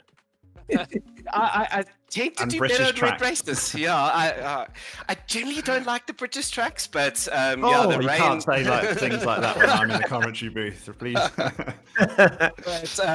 the wets I seem to go a bit better on. So it was lovely. It was actually awesome. It was an awesome race.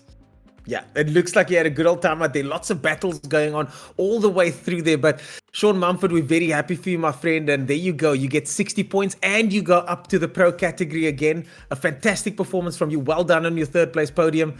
You deserved it, man. Well done. Thank you very much, guys. Awesome stuff. That was Sean Mumford there, our 3rd. We've got Lodger now, our 2nd place man. And the gentleman that qualified in 1st position, Benjamin Lodger, always fast. Always, pace has never been an issue for him, but Benjamin Lodger in 2nd position after qualifying in pole. Benjamin, what happened? Just tell us what happened. I know it wasn't an ideal race. You did get 2nd. You are going through to the pro division, so let's focus on the pluses here. But we also want to know from your side what happened in that 1st position swap to 2nd. Yeah, definitely a very frustrating moment looking back on it. To be honest, I didn't do anything different to that corner. My approach is the exact same. But just the car understeered more than I anticipated when I got on the accelerator, and then as soon as I touched the curb, just pushed me off track.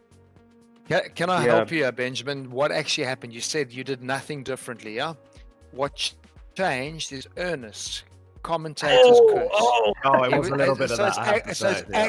It's actually his fault, but seriously. Benjamin, No, it's all good. if this means you get your head right for the next race and you can smoke those guys, then I'll take this one for you, my friend. It was my just quick question though, Benjamin. We were actually chatting about this before the race. Obviously, Porsche being the kind of weapon of choice last year, and then not really the case this year. You've stuck with it though. But how was it in the wet? It looked like it was a very, very well set up car in your hands. Yeah, no, so I'd been working a little bit towards sort of a balance I was quite comfortable with, which really helped, but it was quite tricky in the sense that I couldn't, just touching a curb the wrong way would send me off. Yeah. So that was the main thing I was trying to avoid, but the balance I was quite comfortable with it. I did use it last year and did struggle, didn't really get it into sort of into sort of a sweet spot. But I guess, to this race. And also, I think just the fact that it was raining just helped to sort of level the playing field a little bit. Talking about the corner where you made the mistake in Knickerbrook corner, it was one where in my practice beforehand, and I mentioned it a few times before you even got there, was that if you just get slightly over on that curb, it's so difficult to get off it, isn't it? It beaches you, drags you off the circuit. That's exactly what it does. Yeah, a little bit of a panic moment there as you're trying to get back on as quickly as you can, but it's inevitable time lost as soon as and the margins are very, very small on that curve. Yeah, it's weird. Like you said, as soon as I got on the curve, it just threw me off the track. So I tried to keep the steering wheel straight until I was off the curve and steer slightly back onto the track, and then I guess the grass just spun me off. But yeah. So there was going back to the front, Benjamin. The start of the race, we had you in pole, and were you surprised to see that Bentley coming around the outside of you? No, Craig. I mean, no. He showed a lot of pace, and to be honest, I hadn't done so much practice being on the inside going into that first corner, so wasn't entirely sure exactly how to place my car. But I saw he was coming around the outside, and just wanted to give him enough space. But yeah, it was quite a tricky start. Also into turn 3. I was very, very close to being taken out over there. But no, honestly, just props up to Craig. He had a very good race and honestly had the pace on me today. So I think he just deserves all the credit here. Well done, very gracefully done. Yeah, you can take a lot away from this. You got pole position. You're going through to the pro category. You were led most of the race. I mean, it was one of those races where you can certainly learn a lot from this and take a lot from this. And it's a level up from any of your other performances. So from my side, exceptionally well done. And I'm sure we'll see you come back stronger in the next one. Perfect. Thank you. Thank you, Ernest. That was Benjamin Lodge, our second place man. Of course, the winner for our winner, Craig Ecote. We're going to have a quick word with him now as he pops into the commentary. Craig Ecote. Daniel, my co-commentator, was just talking about that first corner. We know you won, all of that stuff. Congratulations. But that first overtake maneuver, bro, that was insane. Yeah, thanks, guys. I was a bit disappointed off the quality, to be honest. I thought I really had the pace. I've been putting in a lot of hours in the wet on the practice server. So I really just, I thought pole was mine. Being second, but to Benji put in an epic lap. So I knew I had to be aggressive off the start, and somehow there was a lot of grip around the outside. I don't know if it was all the marbles out there or whatever, but I just got such epic drive, and big up to Benji leaving me enough room on the outside. So that was a key moment. Yeah, that's often the case though. Yeah. But that's often the case, though, isn't it, Craig? You watch motor racing, they're always finding the best grip on the non-traditional lines. But that was serious commitment and so difficult to just keep it consistently on the money for 50 minutes in those conditions. Yeah, look, I mean, I'm sweating now. It's like I've done a proper race. But I mean, yeah, the concentration is a big key. I had my once I got to the front, I tried to gap out as quick as I could because I knew people would be a bit tentative, but I knew what the grip levels were like. So I gapped it a little bit from Benji, which was good. And then, just the one little mistake as I was about to make my pit stop, I looked down to see what my tire pressures would be. And I missed my brake marker by about 10 meters, but all worked out in the end. Well, Craig Ecote, you've raced on real circuits, you've now raced on sims, and you've won on both. So congratulations on the win, my friend, a well-deserved win. Nobody can take that away from you. Daniel was saying early on, even though Benjamin spun out, you earned that first place early on by getting that crazy overtaking maneuver. Kept you cool the entire way. So congratulations to you. You are a winner, and I will see you in the pro race in round 4. Yeah, look forward to it. Thanks so much, guys, and enjoy the rest of your weekend.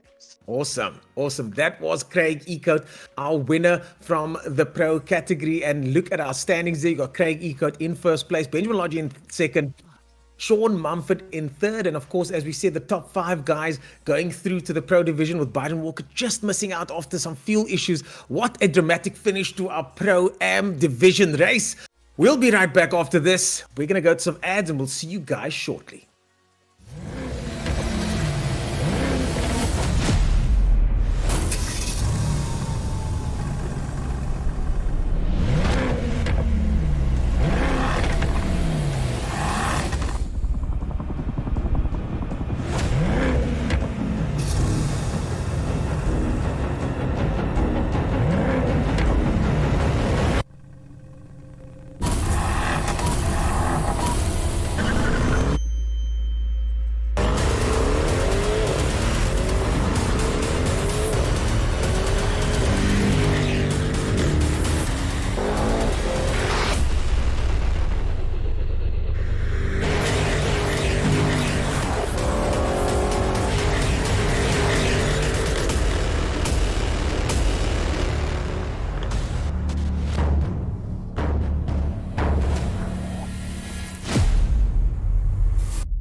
Well, folks, I'm still coming down of our Pro-Am division race, but we are going to head straight into the Pro division. We are at Outlon Park, one of the most famous British circuits, and a circuit that is home to British touring cars, but also now home to our round 3 race in the ATK Pro Series powered by Mercedes-Benz. Of course, today we will now see the top drivers make their way through, and this is what it's going to look like. JC Grobler, of course, our championship leader there in the Ferrari 488. The first time we've seen a Ferrari win, and the first time we've seen it lead the championship as well.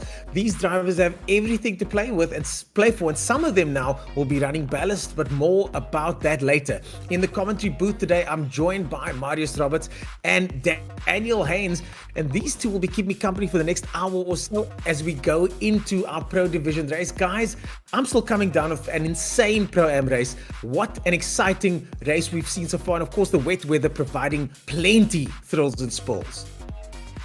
Yeah, we had 13 cars on track. in the pro division, the pro-am division, and it was enough for us to keep track of already. So now we're jumping up to 27 cars, and it's going to be pretty hectic. I think the gaps won't be there like we saw in the pro-am series, so it's going to be very tight. A lot more spray on circuit to deal with as they go.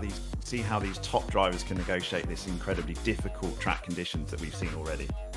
Incredibly difficult track conditions we're going to go to as we'll be right back after this with the Pro Division qualifying. Let's get going.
Crazy to think that G-Wagons have gotten that fast these days.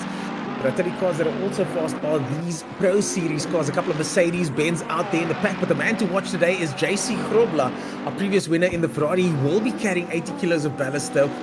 But it shouldn't matter as much as it did at Spa. But everything to play for now. We're going to see for the first time exactly how much it does matter, considering we've got a very wet circuit. We've got a very tight, twisty circuit. We've got a narrow circuit.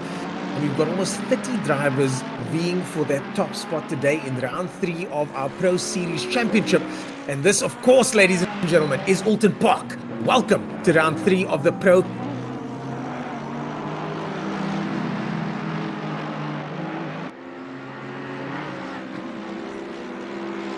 It's ATK Pro Series. I'm joined, of course, by Marius Roberts and Daniel Haynes. Marius, after an incredible Pro-Am race, I'm looking forward to seeing almost twice the amount of cars on the grid today, and hopefully they're going to keep it clean, but keep it exciting. Daniel, what are your thoughts on what's going to be happening here today? We've got, as I said, 27 drivers or so. Oh, JC Grobler touches the grass there going into the hairpin, manages to keep the car on circuit though. But I think we're in for an exciting race, Daniel. Yeah, if it's half as good as the Pro-Am series, it will keep us on our toes. And I think now qualifying, short little track, very, very tight, and a lot less space as we see Grobler just going wide on that chicane. He's going to have to regroup and try for another run. But it's going to be difficult to find an opening to get comfortable, trying to avoid the spray in qualifying. Just want to find yourself your own little pocket of track to just knuckle down and put in a hot lap. Double the number of cars, double the action, that's for sure. So it's gonna be tricky. I mean, the one thing I am sitting and just wondering about, there's obviously a lot of success ballast. Jason Grobler we saw running with I think 80 kilograms. Maybe not a bad thing in these wet conditions. I think that the ballast success is going to be minimized to some extent when you do get to a torrential race like this where the circuit is so wet. So it might end up playing to their favors to some extent. Yeah. Jordan Sherrock did well to avoid that car coming back on the circuit now, but he's in 24th place. He's got a car spun right in front of him as well. It's going to massively compromise his lap. This is what we're saying. It's going to be hard to find that clear track to get one whole lap where you're not affected by traffic. Exactly. Yeah, Jordan normally sits in the pits, he puts a lap down and then he sits and chills and has a coffee and then comes out and smashes it right at the end. But I don't think you can take that chance now. I think today is a day where you just literally need to circulate to get lap times in because, like you said, there can be so many things happening to compromise your ultimate lap time. So I expect to see more of the guys spending more time out. And again, it's going to help you understand the conditions. The more time you can spend like this, a few minutes before race is going to be to your advantage. Well, Jordan Shedder certainly knows that he's everything to play for after his performance in the previous round. He had 80 kilos to play with at the previous round and didn't do too well at all, not even finishing in the top 10. This time, though, running 4th position, and he hasn't had it all his way this year. Two guys, though, that are having it their way at the moment, the McCall brothers with Junior McCall currently at the top spot with a 1 minute 40.3. We see someone running wide there. Junior McCall in first place, Morgan McCall 1/10 of a second behind him, and the McCall household, no doubt, in it to win it today.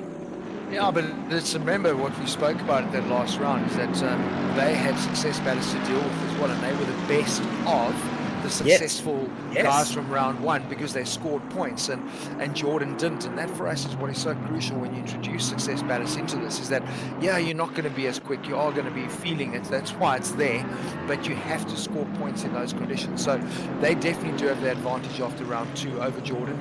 Jordan to some extent will be feeling a hell of a lot of pressure because he's now obviously weight free, and he needs a good result here to kind of counter what happened in race 2.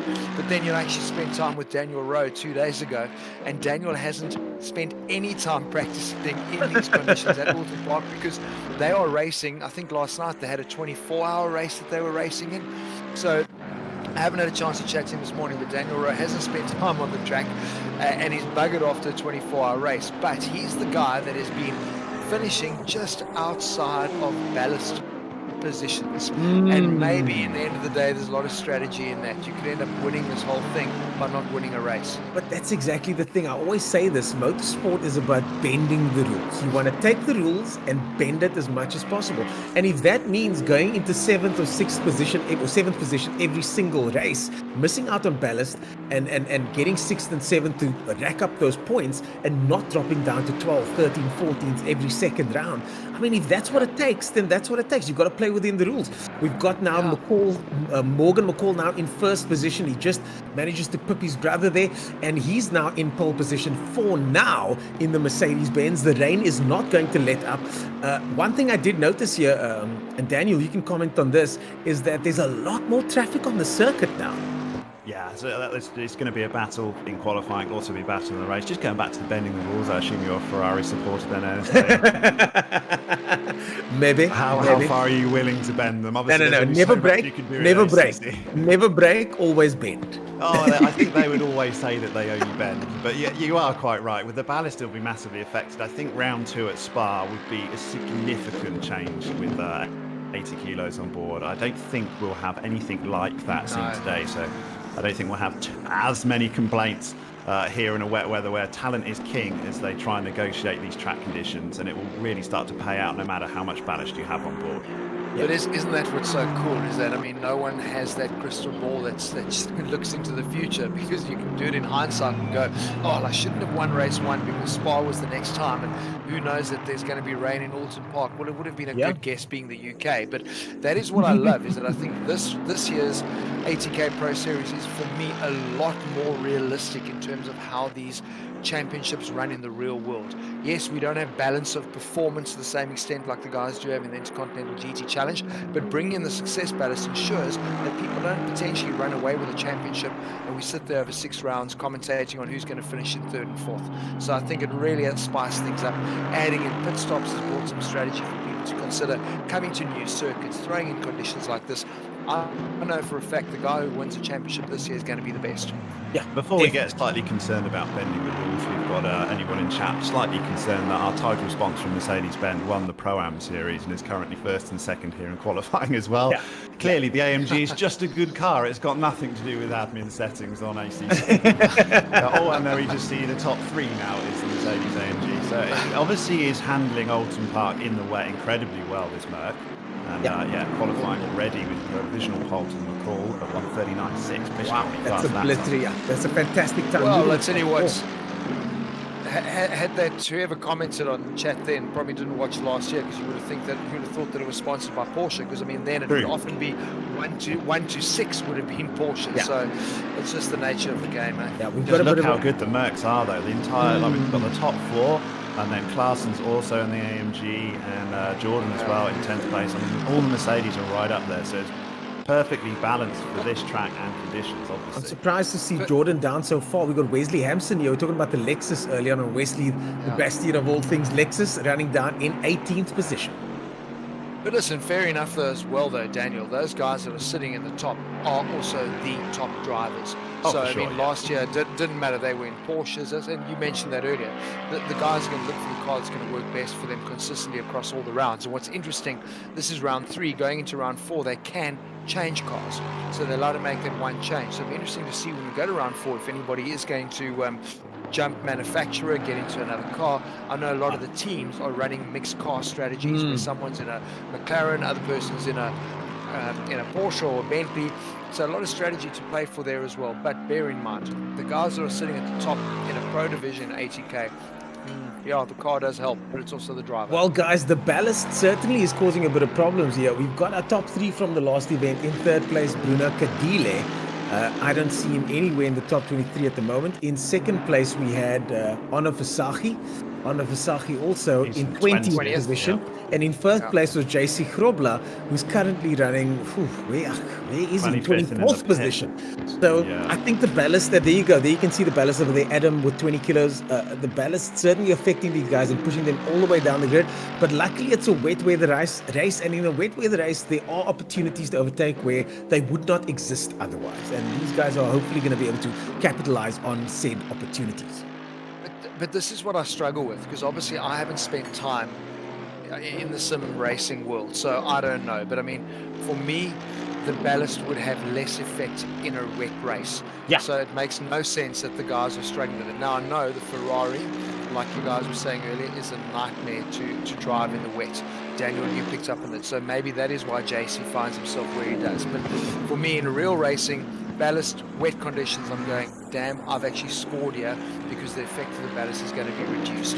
So that for me is bizarre. Sheddett's on a bit of a crack overlap there. 14th position, goes straight into 1st. Wow. Jordan Sheddett goes straight into 1st with a 39.3, 0.2 of a second ahead of Morgan McCall. And there is the pace that we've come to expect from Jordan Sheddett, as with just 3 minutes to go, he is currently in 1st place and on a green lap at the moment, hopefully going to pip his time even more. Yeah, I think the Mercedes dominance in these conditions, so we're going with the ballast. I mean, the Ferrari, I already knew it was difficult to drive in the wet because I really struggled to do so. And we've got our fastest Ferrari driver is not until 13th place in Jason Van Rooyen. So it was always going to be a difficult race for him anyway, regardless of performance ballast, I think, with these conditions. It's just such a handful to keep control of. Yeah. Morgan McCall, 0.2 of a second down so far, but he's 0.2 of a second in the green. So we can get some eyes on Morgan McCall, currently in 3rd position. I got Sherritt up on his delta as well. Junior McCall, up on his delta. I apologize. Junior McCall up on his delta. Sherritt is up. Both of them are up. Everyone's up. Oh, this is going to be as my man Marius always says, a grandstand finish to the qualifying. So these guys are in it to win it. Oof. This is going to be a crack of a qualifying. Just 2.5 minutes to go, guys. 2.5 minutes to go. Junior's half a second up on his previous delta. That could be enough for pole position. I think so. Junior McCall currently in 3rd position, 0.4 of a second down. You just got to keep it together. B. Lewis goes into 1st place with a 39.3, just 0.06 seconds ahead of. We're seeing a bit of track progression here, is that we see this often in ACC. Oh, Merck 1 to 6 now. Yeah. So, Junior McCall coming through now, going towards the finish line. Let's see, he should go into 1st position. Jordan Sheddett back in 1st. Junior McCall across the line into 1st position. Junior McCall takes 1st. Jordan Sheddett 0.1 of a second but down. The young South African, just 12 years old if I'm not mistaken. Oh, he gets a red light there. He gets a red lap, runs a little bit too wide in that qualifying section there. But Junior McCall, the young South African, into 1st position. I can just see the McCall family cheering as he makes his way into pole. And to think we were happy about him qualifying pole in Pro-Am last year. Just look at him now. Yeah, he's flying. He races in another series I'm involved with as well, and he's been quick all year. He's certainly been a very well improved driver, and he's just loving it at the moment. He's always there or thereabouts. Okay, Adam, if you have a look at school time versus qualifying time, I think you'll find that school time down, qualifying time up. Possibly. His dad seems to approve of that, though. We've got Jason Absmar, who's really improving on his times as well. 3/10 up on his delta. This could jump him up from 5th place. Very, very quick driver as well, Jason Absmar. Jason Abschmeier certainly very fast. Visagie also up slightly. But, you know, with COVID and the way things have been, maybe there's a bit more time to practice now. I was saying that I wish I was in like grade 11/standard 9 during COVID. I wouldn't have minded a year off or so. Jason Abschmeier looking good there as well in 5th position. Morgan McCall in 4th. And Morgan McCall up 4/10 of a second now. Yes. 4/10 of a second, 3/10 now. This McCall show here. He's up in second. McCall 1 and 2 so far. Morgan McCall. 100s between those two. Unbelievable stuff. Jordan Shedder not having it all his way, and with only 18 seconds to go. One more lap to go. Abschmeier up at the moment, but not by much.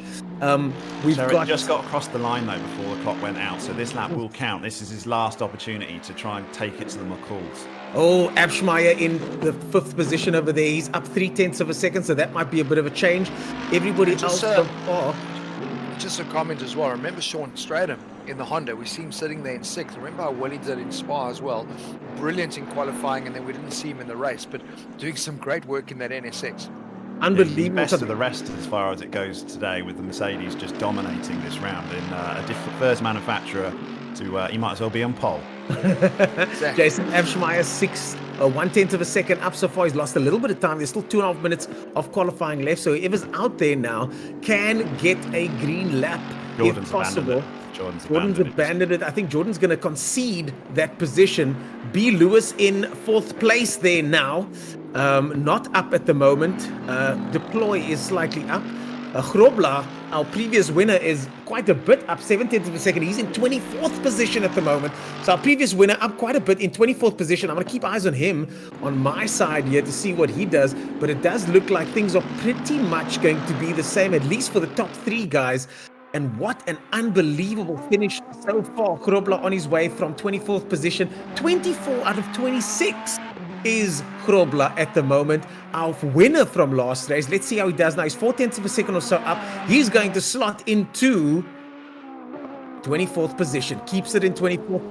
What a qualifying, ladies and gentlemen. We'll see you guys after this ad break for the Pro Division race. Stay tuned to the ATK Pro Series powered by Mercedes-Benz. We'll see you after this.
I was saying this offline, but I'm going to say it out loud. What the heck just happened? Jordan Cheddar just got pipped by both McCall brothers. No ballast, no excuses. This is straight up racing. And Jordan Cheddar into third position, the previously unbeatable Jordan Cheddar now getting pipped in qualifying by both McCall brothers. Junior McCall spearheading the field there in first position. Morgan McCall in second place. Both ATK drivers.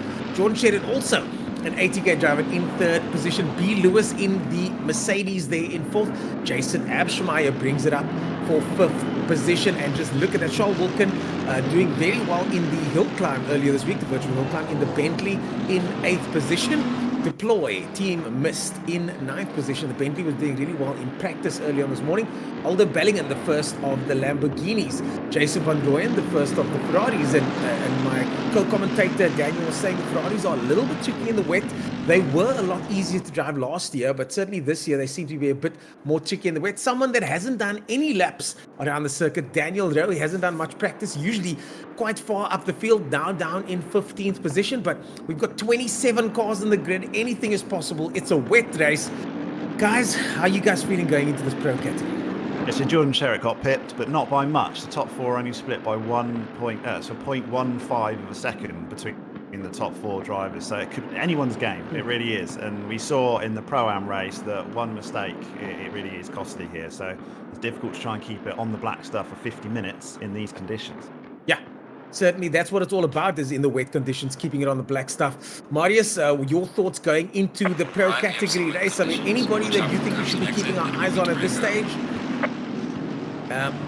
What do you think, Daniel? Any thoughts from your side? Anybody that you think you should be keeping our eyes on at this stage of the race as they warm things up?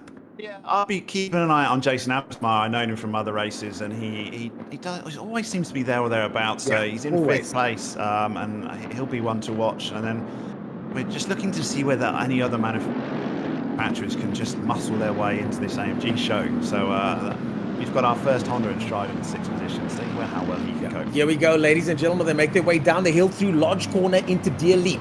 And then they'll make their way across the finish line, which is just up the head. Junior McCall, all McCall front row, all Mercedes front row. This is the ATK Pro Series, ladies and gentlemen. We are green flag racing. Off we go. The flag drops side by side. They go. There's Mercedes all over the place. So far, the grid has stayed in order. Quite fast from Sherritt on the inside, isn't he? I don't think that's Sherritt. I'm not too sure. That Sherritt's still in third position. McCall in second. McCall in first. Sherritt still in third. Hasn't he? Sherritt, wait until the clock's changed. I think he's split and gone up into second. Could be wrong, but wait until Sherritt still in third. B. Lewis in fourth. We've still got Abschmeyer now in fourth position. Straydom in fifth. Claessens in sixth position there. But what a start, a clean start to the racing so far, which is always good to see. And so far, the guys are keeping it tidy as they make their way through the hairpin. Now, Sherritt takes a slightly wider line. He gets a bit of a look there from Lewis. And down the straight section, they go up and towards the first of the chicane Britons. And they've got to keep it tidy here. And these guys are the best of the best. So keeping it tidy certainly is a good option for these drivers. Daniel, so far, what are your thoughts? Yeah, so close between these three ATK cars, isn't it? As they come through the second chicane and Hislops, and just whether anyone gets beached on that real tricky Knickerbrook corner. That's when they're pushing in the race situation as opposed to qualifying. But so close. I thought that Sherritt had such a great start, but I was mistaken by the from the livery on my screen. You're quite right. It's going to be a battle between them and Paul. We wouldn't want to be at the dinner table tonight between these two. Whoever comes out on top.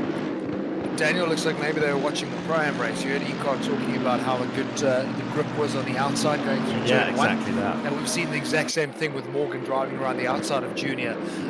Just for me, unbelievable respect for all of the drivers to keep it on the black stuff. 27 of the best drivers in tricky conditions at Outlon Park. And just brilliant testimony to how good these guys have got at their craft. Unbelievable to watch. Yeah, they've kept it tidy. They've kept it on the black stuff. Oh, Sherritt runs really wide there on the exit.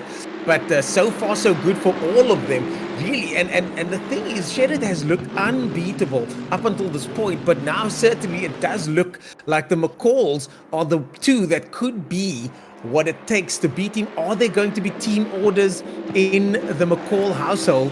Are they going to be? We've just heard now that there might be a safety car. in the McCall household. There might be a safety car, guys. I'm not sure, but I did see something about a safety car. I'm not quite sure. Nope, that's not the case. Oh, it is safety car. Safety car's coming out. I'm not sure why, but safety car's coming out. We're gonna have to get a replay as to what exactly happened there. What a change of events! The safety car comes out. It's because I said how well everyone's done. Let me know. It's an outdoor test. I'm trying to go back through the field and can't see what incidents at the back of the grid. I was trying to look for. I saw one person slightly off track, but no massive. Well, that's Aldo Bellingham who's coming out of the pits behind Jonathan Bates in the safety car. So something must have happened for him to get into the pits to be repaired, because he qualified, I think, if I remember correctly, in like 10th position. So definitely something did happen, but it's not something that we saw. So interesting to see. Otherwise, maybe Jonathan was just getting bored and wanted some laps in the AMG. He sees how well it's doing around Outlon Park. He wants to try for himself. And Morgan McCall now, he's got to see whether he can soak up a restart and whether someone's going to try and do the opposite to him and go around the outside of turn 1. But not really what you want. You want to be able to put the medal down. And he was actually just starting to spread a gap from Junior as well. He was enjoying it at the front. Oh man, what a pity that the safety car has now got to come out. But we do get a little bit of extra action here. I'm going through my replays as well, trying to spot what went down here. I don't see anything as yet. Oh, there's a touch of the back with Grobler. There was a touch of the back with Grobler. A couple of cars went off, and we've got a rule that if a certain amount of cars do go off, we do get a safety car. So that could be what has happened over here. I don't think there was anything catastrophic that had happened. Okay, I see it now. There was an incident further into the lap between Oliphant and a couple of other drivers over there. So hopefully we can get that replay. It was Oliphant that got involved in an altercation through one of the chicanes. And a couple of cars, I would imagine 4 or 5 cars would have gotten damaged into the pits. And now we've got a safety car, but that just means we get another restart, guys. So exciting stuff. Yeah, I don't mind a restart. Let's see it. We've had all from the Pro-Am series as well. It's always been interesting, hasn't it, going into T1? So we've had a pass there every single time we've had a starting situation. So this might not be any different. Yeah, 3 from 3 would be great, so. Yeah, but the thing is also, now's the perfect opportunity for things to go wrong, but I didn't say it. No, I would never say such a thing. Mute Ernest. He's already had it. He's used up his commentator's curse for the day. So as we can see, a couple of drivers have already pitted, so that is very interesting stuff. A smart move there from Jordan Shedder. Jordan Shedder's gone to the pits. Jason Abschmeyer in the pits. Quake Claessens, Daniel Rowe. Many of the cars have already pitted, and that means that they'll come out behind the safety car now, and they might have a massive advantage as we get eyes on Jason Abschmeyer there, making his way out of the pit lane. We just have a moment and just feel sorry for Jonathan Bence. I think you're very happy to go out and do some safety car laps, but when you've got to do it in conditions like this, the pressure of tossing the safety car is real. So yeah, no, I hope he keeps those black He's stuff. the most nervous driver on track right now, I can tell you that for sure. He would win an award for the most embarrassing moment of the year. I would personally have a trophy made. I will have a trophy made if he spins out the safety car. Is it bad? There's a part of me that, like, it'd be fun. They're all 3 of us trying to give him the commentator's curse right now. Yeah, I think so. Play it on collectively. I think he might even have us on mic. He might have us on mic as well, so or on earphones. Can we do it when he goes through Druids? Because that would seem quite appropriate if we're all doing casts and witchery through Druids. That would be so funny. Because the GT4 is not that fast. At least it's a GT4 car, not a road car. Yeah. If it was a road car, he'd be on the limit right now. The GT4 car is still kind of coasting around, so he's taking it a little bit easy. Oh, keep it together, Jono. Keep it together. I'm nervous for him. I genuinely am. It's not comfortable driving these conditions in that car. I'm telling you now. He's not. He's going as fast as he can. Oh, this is great. This is great. And it just shows like the level of professionalism in this commentary booth that we can have a good laugh at our co-worker over there, even in his safety. Oh, Jono goes off. Jono goes off. The safety car goes off. The safety car goes off. Jonathan, please. Was that through? Where was that? Through Druids? Yes. It was through Druids. No, to do it. I called it. I'm going to go gamble. Oh my Okay, god! see you guys later. I'm going to the casino. And the conditions seem to be very treacherous out there. He's trying to keep that car on the circuit. I think it would pay to maybe slow things down a little bit. He gets overtaken there, and the safety car. I think he's letting everyone pass now because he's got to catch up with the leaders again. Yeah. Oh Yeah. So my! I think it's now everyone's formation. Let them pass, and He's he'll got pick to up find with. Morgan McCall, hasn't he? He's Yeah. going to give him a call. That's fine. That's okay. The car's still in one piece. There wasn't an increment. He'll be okay. For people that might be new to the ATK Pro Series, I mean, Ernest, you remember when we introduced safety car last year, it was quite controversial, but I mean, the whole idea behind it was to give guys a chance that, you know, you go and put in all the hours, and they've put in many hours around Alton Park in these conditions, and then a little incident that's not necessarily your fault, out of your control, and ends up costing you a race. So, yes, the damage has been done, but the guys are able to get that repaired, get back into the race, and we saw it the first time we had a safety car, where guys actually ended up scoring points even though they were affected. So I think it's a really cool move that we can ensure that we do have a full field of guys still in the battle. Yeah, if he bunches up this whole field, you've got to think the big winners: Klaassen, Sherratt, Avsmar, Daniel Rowe. He could be in 4th position here, basically, net 4th position, because why did McCall's not come into pit? They've got their compulsory pit stop out of the way.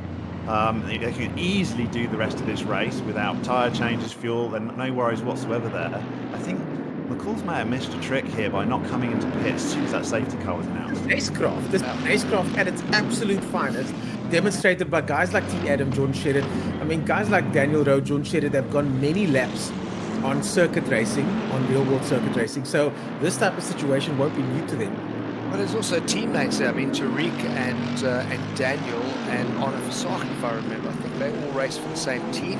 So you can be sure the guys will be on the servers having a chat and saying, but now let's get it done. So, yeah, I think they've missed the boat there. But I mean, again, a guy like Charles Wilkins, super experienced, has decided to stay out. Yeah. But I don't see how that's going to benefit. Guys, I think the only thing that the McCalls have got is if they go long, they can maybe just hope that they can pull that gap, and that Sherratt really struggles to find his way through the field in this traffic. It's a hard track to overtake, so track position is king. At the moment, I'm feeling like they just missed a trick. I feel like they missed it big time, and I think like we're going to see now this whole situation, this saga unfold right before our eyes. We don't have a crystal ball, as you guys were saying earlier on, but we certainly are going to see the saga unfold, and I for one am looking forward to this because there's been a whole new cat thrown amongst the pitch. And what I do know is going to happen is that Jonathan Bentz will want to bring that safety car in as soon as possible. So we'll go racing soon. Here's the little incident we were looking at. Yeah, onto Kieran the grass. Patterson, I think. Oh yeah, here's the cause of the safety car, and it's quite needed, as we see there. A lot of cars affected. I think that's Kieran Patterson that's gone off into is it Druid? Yeah.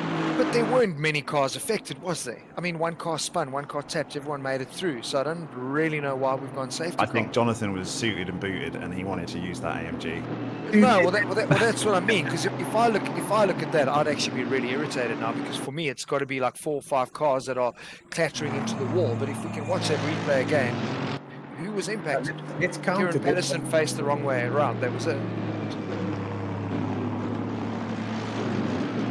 Yeah, let's watch that replay again. I'd love to watch that replay and see. Yeah, no, I was pretty much. I'd love to see that replay again. You're right, because for me it only looked like Kieran Patterson was affected by it. So a bit of a bizarre call to go safety car. But anyway, I suppose we can fight about that in incident report. As a fan of the sport, you know, I'm glad to see a restart. So I'm sitting here literally gleefully rubbing my hands together. I don't mind either. I think it'd be good. And also the strategy that's thrown into this race. You've got the McCalls that haven't pitted, and we've got, I think Sherratt's actually provisional leader of this race, or Klaassen's even. Klaassen's is technically leading this race right now, unless if they can not get held up in traffic, and these guys are all super quick in the top 50, let's not even pretend to think that they're not. I don't think they're going to be held up anywhere near as much as a pit stop window. So, yeah, but it's going to be really interesting to see how this pans out in the last 30 minutes. I like the strategy talk that you brought up there, Daniel, because it does make sense. Because we could be the ones sitting here going, "Oh, how did we miss that?" And the call's got it right. But for me, I just get frustrated when I look at a potential race that's happened. It started well. The guys have gone out, and we find ourselves behind a safety car, and I find myself going, "Why?" So yeah. Anyway, we'll fight tomorrow for sure. Might be a race investigation by the McCall household, especially Bob Paps. 100%. Yeah, 100%.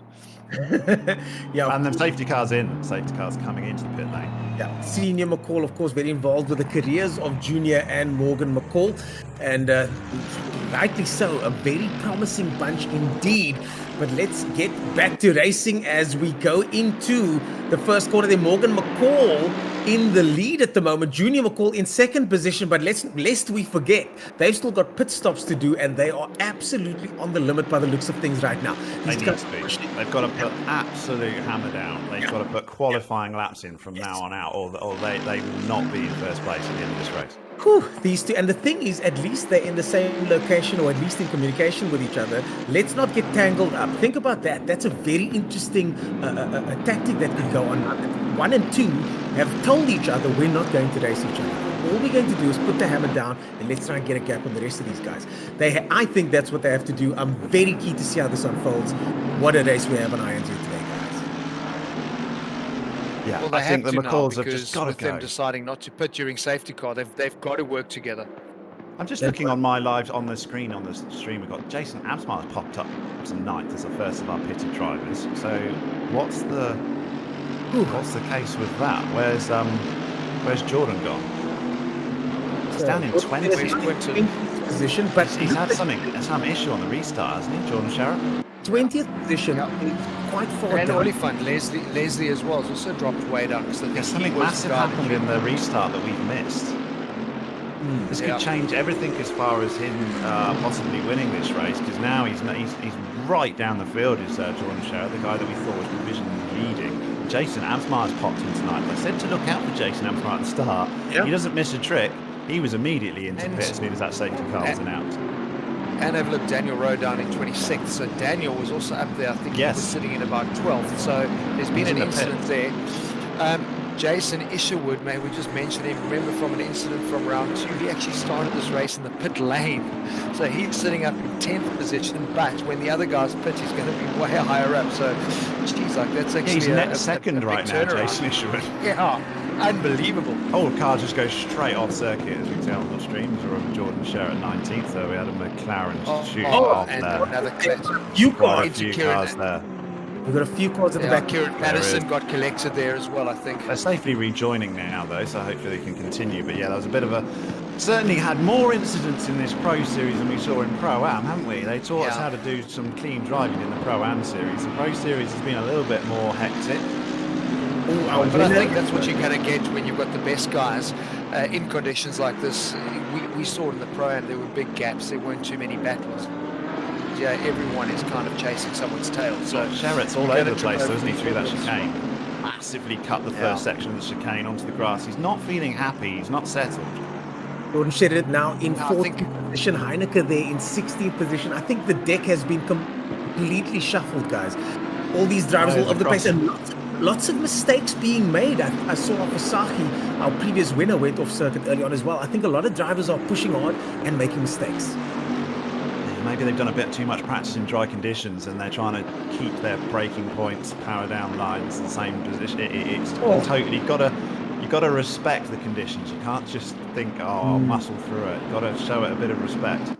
Yeah, keep it on the black stuff. In this conditions here, I definitely find that just keeping the car on circuit, circulating, gives you already an advantage over many of your competitors. Maybe not all of them, but you can certainly see that now as another car goes under investigation.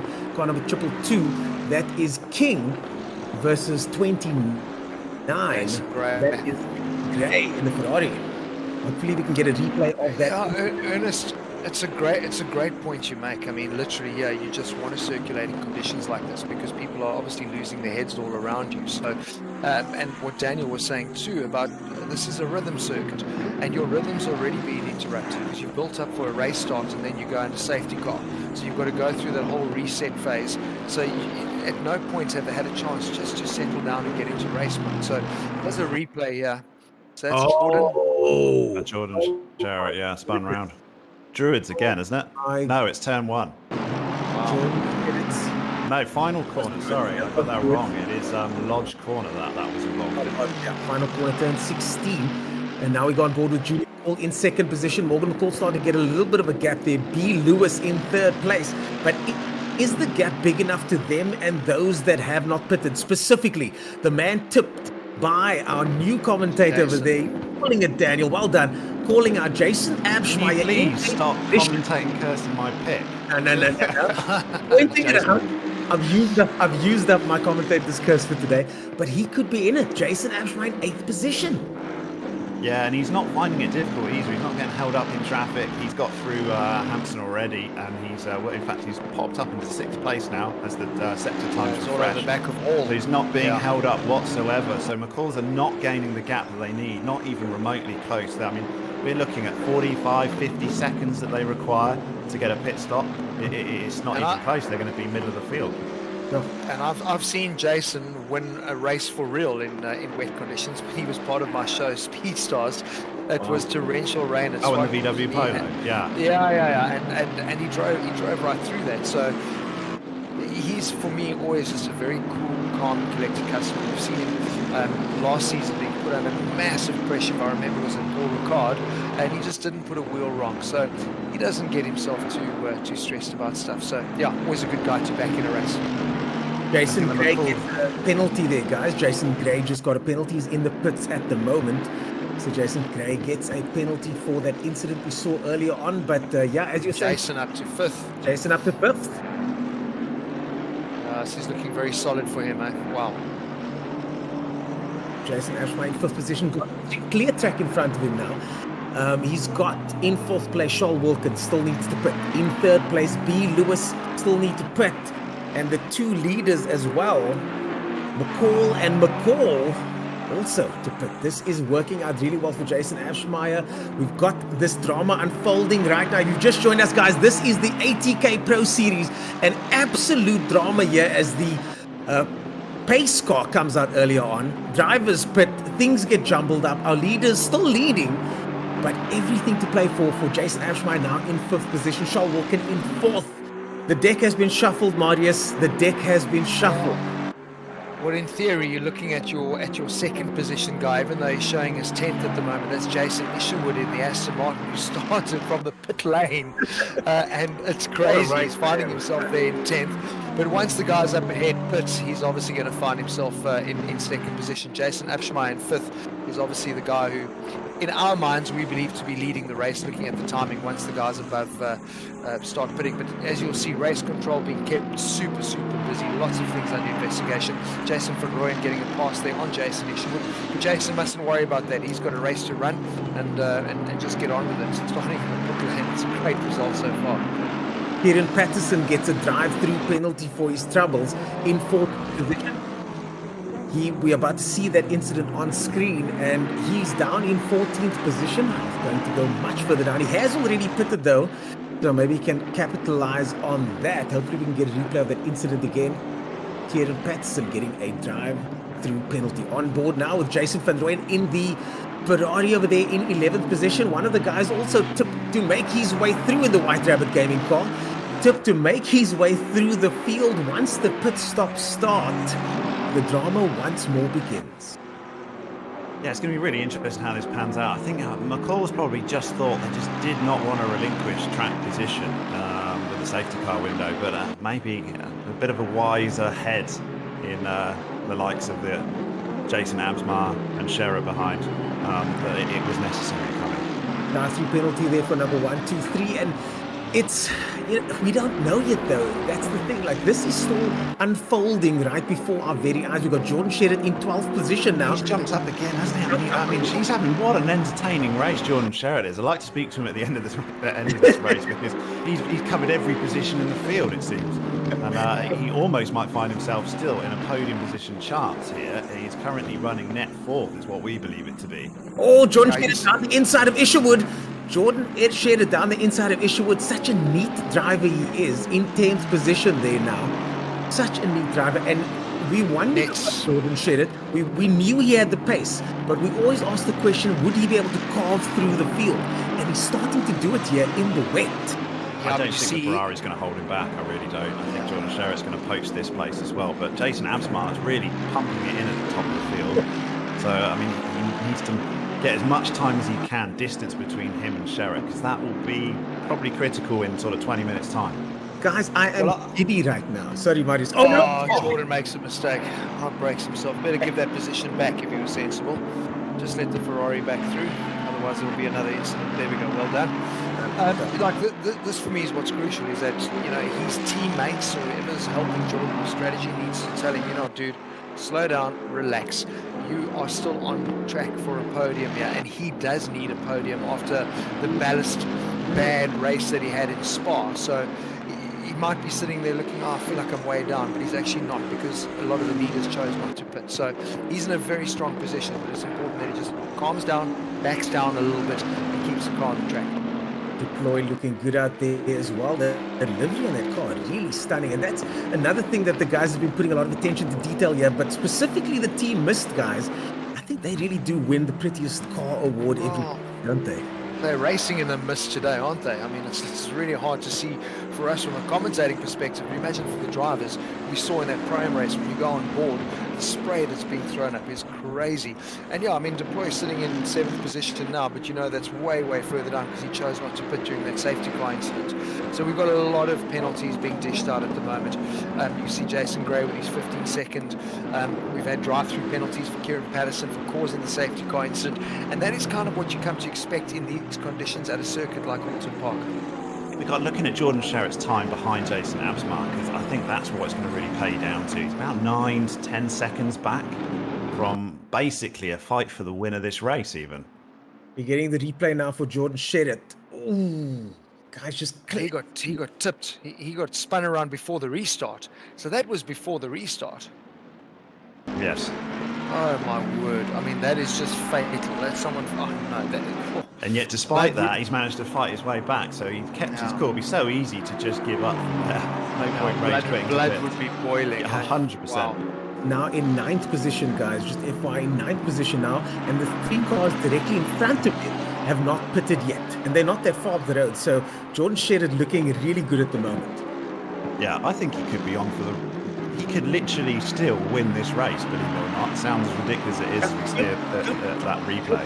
He really could. Let's check the gap between Sherritt and... I'd love to know the gap between Sherritt and Jason Absmar. It was about 9 seconds. No, it's more, 4, 5, 6, 7, 8. It looks like 12. Because you've got 3 seconds haul behind Roy. It's roughly roughly 9-ish seconds. Yeah. It's about 12 seconds at the moment. What is their lap split at the moment? You guys have all that, I don't. What is look at their top. Their fastest lap for Absmar was a 140 flat, and Sherritt is a 140.7. So Absmar is doing enough, but it's difficult when you're trying to fight through traffic, isn't it? Both of them are in traffic. Lap at 40.0, so he's on pace for his fastest time. Sherritt's last lap was 40. So Sherritt is a little bit slower at the moment, but the looks of things. That's why. So I mean, this is crucial for Jason. He's 6 tenths up on his delta on this lap, though, Sherritt. So he's certainly capable of doing it. Sherritt did Quaid at the restart, so looks like Sherritt was the cause of that incident over there. Sherritt crashed into Quaid at the restart. I mean, ATK teammates, aren't they? It did well to avoid that Bentley just parked in the middle of the road. But that's quite interesting, though, because if that happened in the restart, why is that not being dealt with by race reports? Because that should be an incident straight away, not that's dealt with on a Monday, but that's dealt with in the race. Because if he's gone and spun Quaid around before the restart, that's serious. Well, what do we have to do on Monday, then? No, but I mean, I know what you're saying. For me, I just prefer these things to be dealt with in the race. You know what I mean? That's your penalty. They were quite well bunched up together, weren't they, during that restart section? Yeah. I think there was not enough gaps respected by drivers there. Sherritt just got a clear run through as the driver in front pits. So we're starting to see a few of these guys that haven't pitted come in now. They're going to be really surprised when they come back out and just can't believe where they actually end up. I think so. I think there'll be a little confusion to the newfound traffic for some What happened is what happened? Where was my spotter? Who didn't tell me you need race control? Someone needs to tell me to pit down. Box. They didn't do it. Nobody did, and they're going to find themselves going from the front of the pack. I mean, they're a whole pit stop back because you've got Absmar is now only 4 or 5 seconds behind the leader with a pit stop under his window. What a drive. This could be one of the best drives you've seen of anybody so far, Jason Absmar. If he keeps this, Jason Isherwood in the Aston Martin over there in 7th position, also on his way from the pit lane. Crazy race. But we've got a first look at the actual full gap, and Sherritt now has come out behind Absmar. He's 15 seconds. So Absmar, he was just awesome in that section. I think he knew, come out of the pits, he fought through a lot of back markers. Well, they weren't back markers, it was for position at the time, but effectively back markers. He got past and they didn't slow him down. Yeah. And he's managed to get a good gap from it. Fantastic driving from him over there. Heineken now down in 15th position. This is the battle for 15th, 14th. Grobler just in front of him. Grobler, our previous winner, in 14th position. He's fought his way back up from qualifying, hasn't he? Because he was like 23rd place. Yes, all the way down. And he was, I think, 3rd from the bottom. And look at him now, 15th position. He's going to be very happy with that performance because historically we've seen the drivers. Marius, the ballast hasn't affected him quite so much there. No, it's worked out well, eh? Well, it's just qualifying. Maybe we shouldn't have ballast for qualifying. There's just a little thought. That was actually something that was discussed. So I think maybe just a little thing to think about there. Possibly ballast for qualifying not needed in the race. Because you imagine what that does in the race, because they qualify on pole and there's a super slow car that you're dealing with in the race. So it's actually very interesting, Although Grobler's really shown that he can handle the ballast in these conditions. And the Ferrari. Maybe the and ballast the Ferrari, which is notoriously hard, Or maybe the ballast is helping keeping the rear of the Ferrari in place. Well, you put it on at the front. I don't know whether you can position your ballast. No, but you know what I mean. I mean, it's maybe it just makes the car a lot more drivable. Who knows? He might actually recommend it. Next time it's rain, he might add weight himself. Daniel, I found the Ferrari is actually quite good in the rain. I think you must give it another try, man. I think give it another go. I'm going to. At the end of this race, I'll pop in, but my word, it's struggling to keep the front facing forward and the back facing backwards. That was the problem. There you go. Look at that. Look at that. Brilliant. There you go. Commentators, what are you doing to me today, man? What are you doing to me? Jason, listen, all JC's got to do is just got to get sideways in a straight line is Grobler. I mean, I'm telling you, that Ferrari is a tricky thing to handle in these conditions. Bellingham, 7th place. Another car that we've said is very difficult. Something that kind of spins around. It almost as if that engine is a bit high up on the back of that Lamborghini. In 7th place, looking good. So he's really driving the wheels of that car at the moment with laps to go. Car number 404 there gets a no further action. Same for 314. So that was an incident earlier on between, let's see who we have there. 404 is Fasachi. I don't know if Fasachi getting involved there. I don't know if Fasachi getting involved with 313. Just trying to see who 313 is as well. Yeah, I think they're the guys that are sitting in the pits and have stopped running, to be honest. I think Daniel Rowe's not running anymore as well. I see he's like 3 or 4 left. Those are the guys that were involved in that incident around the restart, so it'd be nice to see what actually happened there. We did see Quade Claessens getting spun around by Jordan Sherritt. We'll see what happened with the rest of the gang. So, I'd put it as the only car that hasn't pitted is the 2 McCalls. I think they're in denial. They're just thinking, no, I refuse. That they're out in front thinking the race is going perfect. They're going to pit, come out mid-pack at best. 11 seconds behind so far. Let me just check that. 2 seconds behind Morgan McCall is Jordan, and Jason Absmar 14 seconds. Can I tell you what? Jordan is not closing that gap to Jason either. So I don't know what the lap delta is saying. No, actually, Absmar is still quicker. He was half a second quicker than Jordan in that last lap. Absmar's doing everything he needs to win this race. And McCall's are in.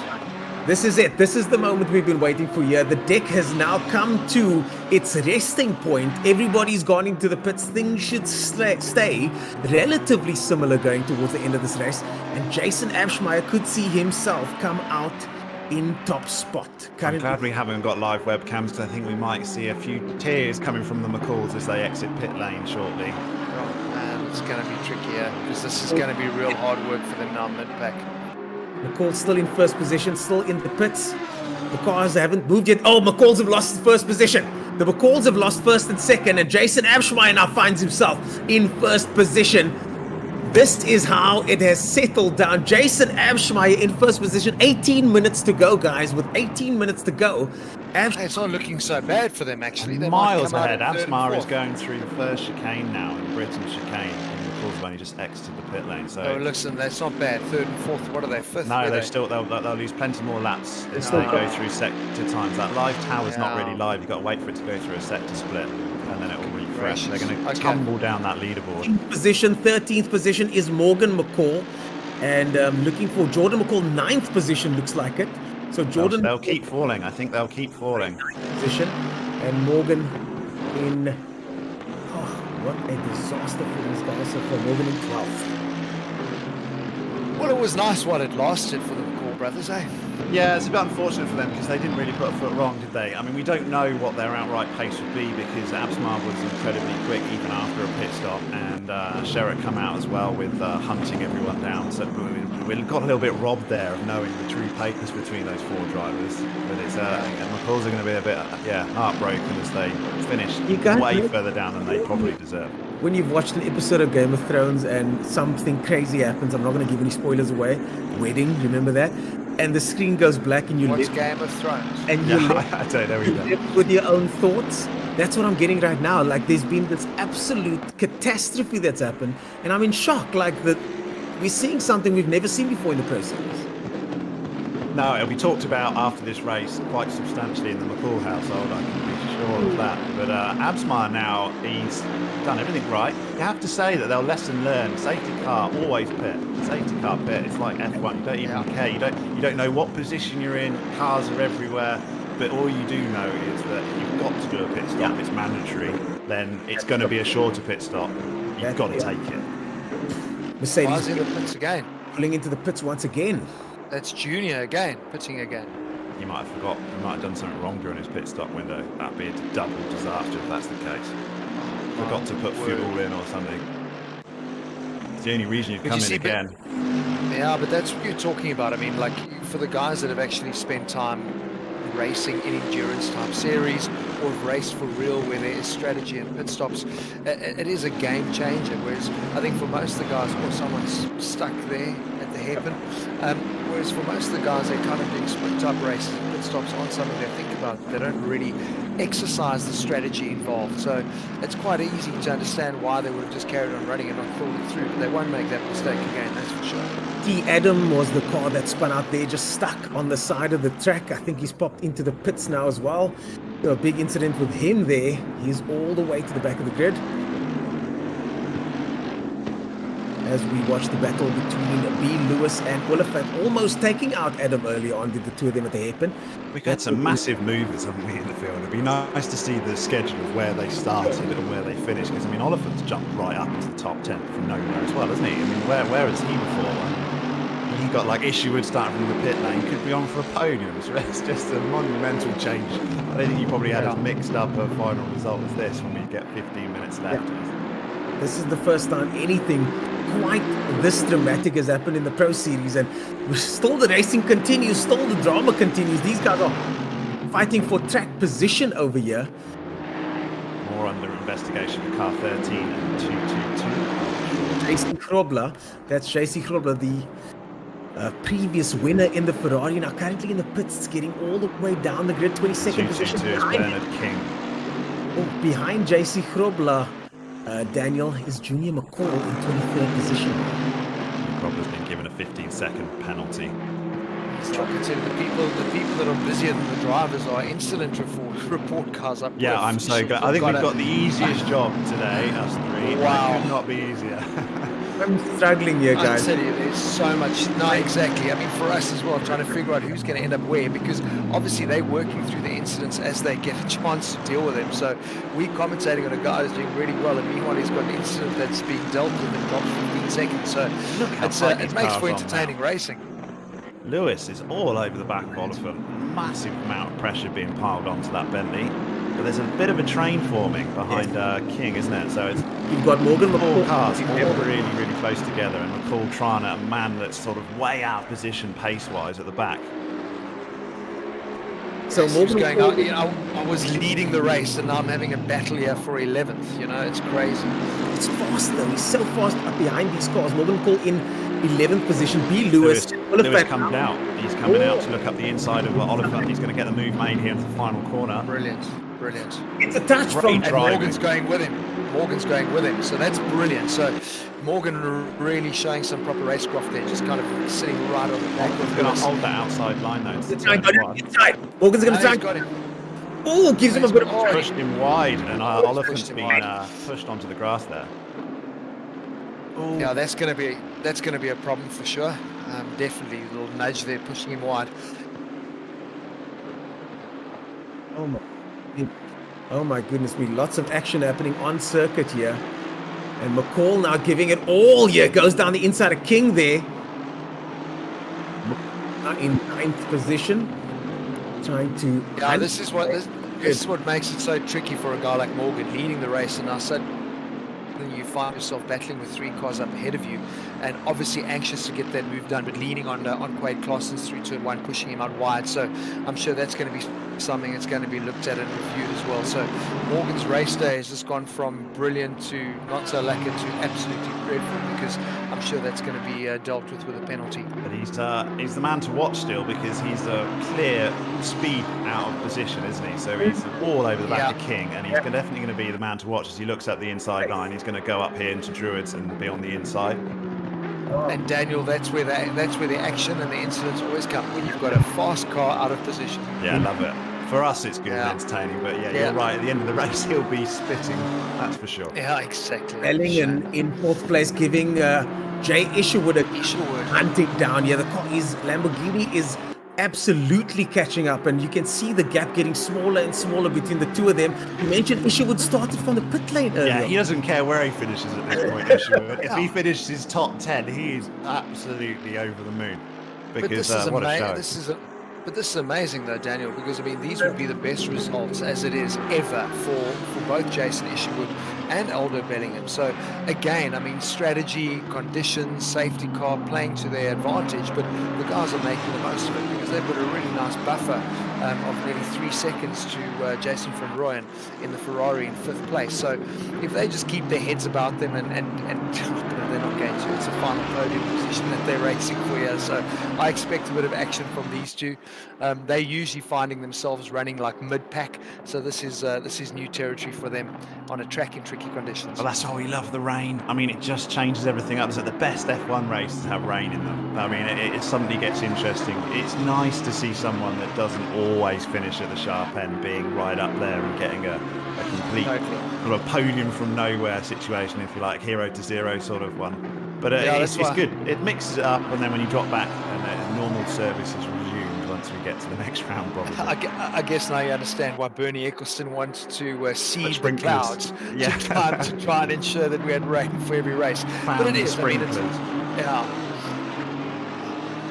Van Coller and Heineke in the top. Heineke gets the pass made in the Bentley. It's a Bentley threesome there. Wow, never thought I'd say that on broadcast. Oh, we had one go wide there as well, isn't it? Surprising to see so many Bentleys together. It never happened. Here we go. But they've been proving relatively consistent. Wilken goes down the inside there. Wilken having a look further back in his Bentley, and certainly someone that's chosen a car very uncharacteristic to him. I wouldn't have thought he would have chosen a Bentley. Yeah, but also that's another person that finds himself completely out of position, because he was running, I think, around about 4th or 5th when he chose not to make that safety car stop for pit stop. So I mean, he is also a guy that's out of position, moving quickly through the traffic, but found himself wedged behind 2 other boats. So interesting to see where Charles does end up at this point. I like picking the Bentley, just the fact that it's got the steering wheel on the correct side of the car, which makes a nice change when you jump into it. You're like, yeah, it's all right, and as it should be. Remember this feels familiar. Notice that this is for 3rd position, guys. Neither of these guys have ever had, if I'm not mistaken, a position. And this fighting for a podium position for the very first time. Car number 13 under investigation, and car number 13. Grobler again. He's busy at the moment. Grobler in the news in that Ferrari today after having such, and that is the story. Against Bellingham as well. That is the story of motorsport, isn't it? Against Bellingham. That, Now that might be, remember we saw the Ferrari facing the wrong way. I'm not sure what that was, Could we get it? This could be Aldo possibly involved in an incident way back. So we're going probably about 5 or 6 laps back when we saw JC in his Ferrari going gardening. Aldo could be out of contention, guys, at an absolutely critical phase of the race. He is fighting for third position, just 8 minutes to go, and he runs wide. Aldo runs wide. We just saw that as the camera cut away there. Aldo Bellingham runs wide, and we're waiting for that replay to come up as well as we look at the battle of the Bentleys, 12th and 13th position. Oh, Wilkins should be handy in decent conditions, though, shouldn't he? I mean, a rally driver, he likes getting his car sideways. Yeah, he actually prefers on the grass. Yeah, he'd be quicker just going next to the black stuff the entire lap. He's definitely versatile in that sense, but that's what I mentioned earlier on, is that this is quite a big, heavy car. I would think he'd want to go for something a bit more nimble based on the cars that he's raced in the real world. Yeah, he'd suit the Ferrari, wouldn't he? Guys, yeah, something a bit more nimble than the But Ernest, I mean, just chatting to Daniel about his choice for Bentley as well. Obviously, he needed to keep within the Volkswagen family, but they felt that the Bentley was quite a consistent all-round car. But I know in the real racing world, it was a very, very tricky car to get optimal performance out of it. It was very sensitive to tire pressures. When they got that car dialed in, the big boat was unbelievable, but it was hard to keep it in that sweet spot. But apparently within Assetto Corsa, Daniel just feels it's actually a very consistent handling car. So it's not top of the pile anywhere, but it does what it needs to do consistently and quite easy to drive. I think you benefit from the intimidation factor of everyone looking in their rear view mirror and seeing that Exactly. monstrous grille coming down on them as well. That's also true, and very good point. You see Lewis come up the inside there of Kieran Patterson. Kieran Patterson doing well to be in the top 10 in this race, even though... Because he had a penalty, he had a drive-through penalty, if you remember. So, very well done to him for keeping it together, currently 9th position out of 20 cars. There's been some drivers that have seen a lot of action and a lot of positions in this race. It's been monumentally difficult to try and keep track of them all, but you've got guys that started at the front, finished at the back, started at the back, finishing at the front. It's going to be interesting to try and piece this together later on of what exactly happened. But that is true though. I mean, Kieran Patterson did have a drive-through because they penalised him for causing. 15. No, it wasn't a drive-through. It was a 15-second drive-through. Yeah. Okay, so I mean, that's unbelievable that he finds himself in the top 10. It's bizarre. And we mentioned Jason Isherwood earlier, like you said, starting from the back and now he's sitting in third. So it is one of those special races. Bring on the rain round for Conways. Oh. B. Lewis currently in 8th position over there. Grobler and Deploy. The missed car, JC Grobler. Oh, running wide there. This is the replay from earlier on. And Adam parked in the middle of the road. That's what we saw earlier on. Oh, hits the wall. Gets a bit of damage. That's terminal for the Ferrari. But I wonder why. I wonder where the incident is with JC Grobler and Bellingham, because I mean that's what we said. Let's go and have a look back at what happened there. But I'd love to see that incident. That must be way earlier in the race. Oh, we've got a spinning missed Bentley as well. That's the missed car, Marius. There was no deploy to Bellingham though, and JC did get a 15-second penalty. So I can only assume the stewards got to the bottom of that one. Oh, nice sideways there by Lewis, and have only given the penalty to. We've got Junior McCall is actually. He's DNF'd, he's in the pit lane, but just Morgan McCall's done incredibly well to even get his car back up into 8th place. It just shows you, just look at that. I mean, there's so many factors to learning how to race. Even though Junior McCall now starting to show a little bit more pace, he's still got a lot to learn. Morgan McCall, the much more... Sherritt's got a 15-second penalty. Oh no! Sherritt's got a 15-second penalty. That puts him all the way down. No, he keeps him in second because Jason's 23 seconds behind, so that's actually fine. It's neither here nor there at this stage. But I wonder what happened to Junior.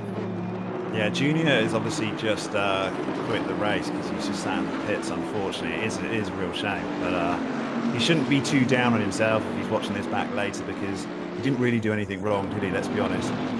He was a great showing in qualifying, fantastic showing at the start of this race as well. Really, really well done. But he will learn the hard way that safety car, you bring that car into the pits no matter what. Yep. Yeah. Indeed. Jordan Sherritt, as you said, 23 seconds ahead of Jason Isherwood. So if he keeps it together, this is just a 15-second penalty add-on. Just to confirm that, Daniel, it's 15 seconds added on. He's not going to the pits. It's not a drive-through.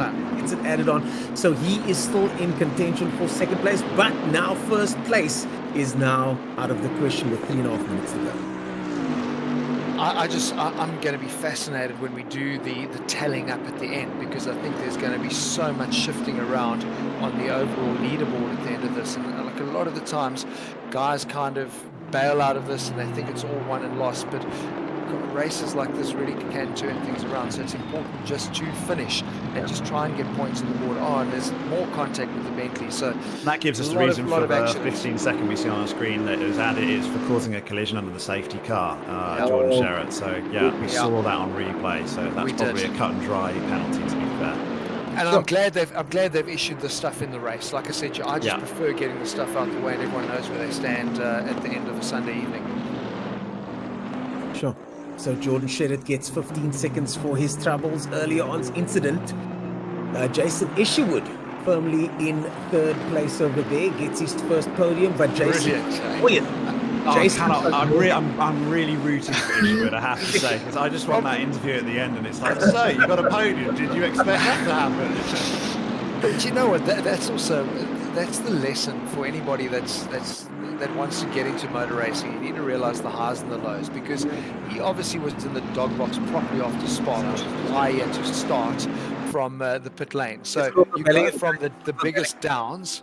Oh, that's a little contact there. Bellingham gives him a bit of a touch there. So I'm not too sure. Grobler spin round in that Ferrari. But I'm not too sure then. So you said to me, nothing's happened to Eldo there, but Grobler got given a penalty for that.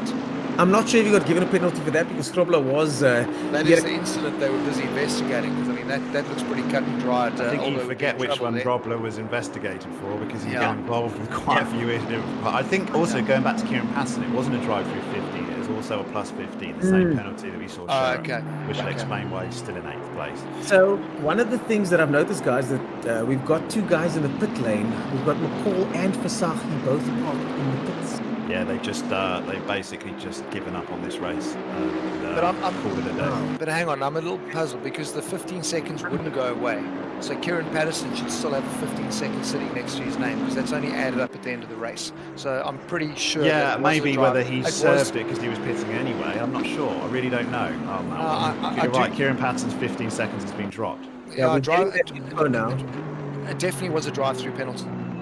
Was in the safety to correct a mistake early on, guys, it's JC Grobler, our Ferrari JC Grobler, previous winner, in the pit lane with McCall. Unbelievable. What a turn of events. But the point I was making is just about with motor racing, the highs and lows is part of life. Like you look at, as I said, Isherwood sitting there would have been grumpy because he was starting from the pit lane for something that he did in round 2. So that whole attitude of pitching up because you don't know how things are going to end up is crucial. You arrive at every race to race. So yeah, from being super grumpy about starting in the pits, you could end up in the podium. So it just shows you how life works. So every race you turn up and you do your best. We've got a ding-dong battle with Charles Wilkin and Leslie Oliphant here. I'm used to seeing those two driving all the time, and they've often drive side by side, but we've switched over now to Bellingham. Just going back to bending rules, where does the ballast come into play? What positions is it? Is it the top 3 or top 5? No, there's top 6. Top 6, so you want to finish 7th. So Morgan McCall is absolutely perfect where he is. Maybe that could be a little bit of relief for him for the next round. So just a update on that ballast. First place gets 80 kilograms. 80 kilograms, that's a lot of weight for first place. And second place, 60, third, 50, and then 40 and 30. So 1, 2, 3, 4, and 5 all get ballast. Yeah, so Jason Absmeyer is going to not really enjoy round 4 quite as much, but he's loving this round though, as he's just streaked ahead. He's been superb, and we got a lovely pass there from Charles Lewis. Lewis. Yeah, there was Brian Lewis getting past Bellingham. Oh no, it's Van Rooyen actually. Leader has finished the race. No, that was Ferrari. That was Lewis. Numbers haven't shuffled on our display over there. Waiting for that. It's not live timing. It really catches you out. You've got to wait till you go through a sector and then it refreshes. Yeah. Jason Absmeyer, our leader now. The race is coming to take the flag, eh? Yep, coming to take the flag is Jason Absmeyer. Ladies and gentlemen, one of the craziest races we've ever seen. Jason Absmeyer gets first place. Sherratt, Jason Isherwood coming to what a podium from Isherwood. What a performance from Isherwood, the man that started from the pit lane unbelievable stuff in a car that some have said is difficult to drive, some have said it's easy to drive. The jury's out on the Aston Martin, but like here Aston, we go. yeah. Here we go. The Aston Martin proves that it wasn't over yet, though, because check the pressure he's under. That is from Van Rooyen right on his tail. He's got it. But it was close. It's very good. Wow. Jason Isherwood, Van Rooyen in 4th position. Well done to Van Rooyen for getting 4th place there in that Ferrari. 5th place, B. Lewis Bellingen eventually gets 6th. Morgan McCall, the best of the rest when it comes to the guys that we expected to win this, gets 7th position. Kieran Patterson, well done to him. B. King in 9th. The top 10, Lindsay Oliphant, Jordan Shedden all the way down. 2 guys that were podiums before in the pit lane. Ladies and gentlemen, we'll be right back. Let's get our thoughts together, tally those positions up, and find out what's happening. This is the ATK Pro Series powered by Mercedes-Benz. We'll see you guys after the break.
And a dramatic finish to this round of the ATK Pro Series powered by Mercedes-Benz. But one man that took the drama, waded his way through with absolute strategy, precision, perseverance. Jason Abschmeyer is your winner in what could be one of the most dramatic finishes we've ever seen in the ATK Pro Series. And he is the man that finished first, tipped earlier on by my colleague Daniel to take a good position. He takes the win instead. Daniel, your thoughts on what just happened? Well, I think he owes me at least $200 because, I mean, clearly my tip was what got him from first position when he was only starting. What was he starting? 5th or 6th? Yeah, awesome. He knew exactly what to do. His safety car came out immediately into the pits. But to be fair, he won it on pace as well because when he came out of the pits, the lap times he was putting in and the passes he was putting in was well worth it over Jordan Sherritt. Marius, you've got some experience with Jason Abschmeyer. You've always tipped him to be a very talented driver. He's proven it today. Yeah, he's cool. You know, he doesn't get flustered. And I think in conditions like this, it's very easy with safety car incidents. There's so much going on that you end up worrying about that instead of just trying to keep your car on the black stuff in treacherous conditions. So, yeah, I'm not surprised to see Jason at the top. Great strategy call. And that also comes from his experience. He's been in the sim world for a very, very long time. So knows how to make the call. Obviously, we feel sorry for the McCalls, who just made the wrong call and found themselves way down. So yeah, but I mean, those are lessons learned. That's why we had a race. Yeah, you're never too old to learn, I suppose. And someone that's learned a good couple of lessons, I'm sure today, is our second place man, Jordan Shedden, but he made it to second place after the odds were stacked heavily against him. Multiple incidents, potential penalties, and still there might be some things we might need to look into. Jordan Shedden gets second position.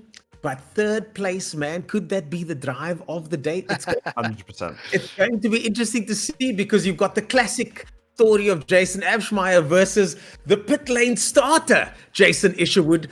Let's go with Jason. I think Isherwood's going to be happier than Abschmeyer when we come to this interview in third place. I think he's going to be on cloud 9 compared to Jason Abschmeyer even. Marius, you called it earlier and you were saying he starts from the pits. Watch this guy. Isherwood's coming in to talk to us now. Marius, I'd love if you asked him a couple of questions and got to the bottom of what exactly just happened. Jason, how good is it starting from the pits? Eh? Lovely. Are you doing that for round 4? You're doing that for round 4 as well? I think I might just say it worked out perfectly. Oh, wow. I actually spoke about this earlier. You know, you can be so grumpy because obviously it was a penalty that saw you starting there. So you can go into the race feeling so negative. But isn't it amazing how motor racing works? How it can turn around like that. What you might have thought is going to be your worst race ends up being your best race. I was shocked. But I kind of expected the safety car, to be honest. The conditions meant there was going to be a safety car for sure. And I said, okay, if there's a safety car, I boxed straight away. And I missed, as I went past the pit entrance, called the safety car. And then I came in the next lap and I boxed, and it just put me in a good place. But it was the Aston in the race. So, sorry? Daniel, let's hand it over to you, Daniel. You were saying... I was just saying, that was the real story of the race. The ones that came in immediately, as soon as there's a safety car to pit, are the ones that benefited the most from it. And when we saw your name pop up there, we just thought like, oh, this is just written in the stars. We've got a guy from the pit lane to a podium position. You'd be on cloud 9. You'd probably be happier even than our leader and winner, Jason Absmeyer. I tell you, I was trying to just keep it together. I was just controlling my breathing, telling myself calm down for the last 4 or 5 laps. And when I crossed the line, it all burst out and I just screamed. I was shaking. I couldn't believe it. Brilliant. I hope someone was videotaping that. Were you streaming that at least? Because that sounds like good content that we need to see. No, I wasn't, unfortunately. And the Aston in the rain, what was that like? Beautiful. I can't fault the car at all. Last season I was in the Bentley. And that was sort of what I was shown it for a lot. But I decided Aston this season. I've been driving in every other race I've been doing, and it's a beautiful car. It's comfortable. It sits well. 100%. It's my go-to car for anything I do. Brilliant. Jason, you made our day, because often these things don't work out, you know. The scripting doesn't always go to but that was, we super stoked. We were all rooting for you because it's just a beautiful story. Well done. I appreciate it. Yeah, it's finally to get on the podium and get an interview. I mentioned to Ernest once, I really wanted to get an interview with you guys, and to get it in pro now, it blows my mind. I'm so happy though. I do want to say though one thing. Sorry to extend this, but Leslie, he was behind me under the safety car, and he made a mistake. I think he might have made a mistake because of me, and he spun out. I think that he would have probably got the podium instead of me. But it is unfortunate. If it was my fault, I am very sorry about that. Listen, if it was your fault, you would have been penalized already, so I think you're fine. Wow, what a gentleman. Jason Isherwood starting from the pit lane. Unbelievable, Jason. This is going to go down in the Pro Series history books, my friend. Thank you very much, everyone. I really appreciate all the effort you guys put in. Awesome It's stuff. a lot of fun. Cool. Jason Isherwood having fun from the pit lane into 3rd position. Unbelievable stuff. Another man that has had a dramatic race today. Jordan shared it. We're not even sure exactly what happened in his race. We're going to chat to him now. Jordan, I was just saying, I'm not sure what happened there. There was so much happening. You were involved with multiple incidents, carved your way through the field, strategized, and got second. Yeah, I mean, I can't even believe it. I actually did like hardly any practice because I did a 24-hour race yesterday and it only finished at 1 p.m. So I mean, I haven't slept. So I was really, really surprised that I could actually even keep it on track. And I mean, the way I did the race sort of paid off. You know, when I put it early on at the safety car, and you know that sort of got me here. I mean, I would have never been able to get here on pace. So yeah, I'm pretty happy with this considering the above. Marius, you got any questions for our man Jordan? I know you're just like me, a big fan of his driving. We've seen it on display today. Over to you, Marius.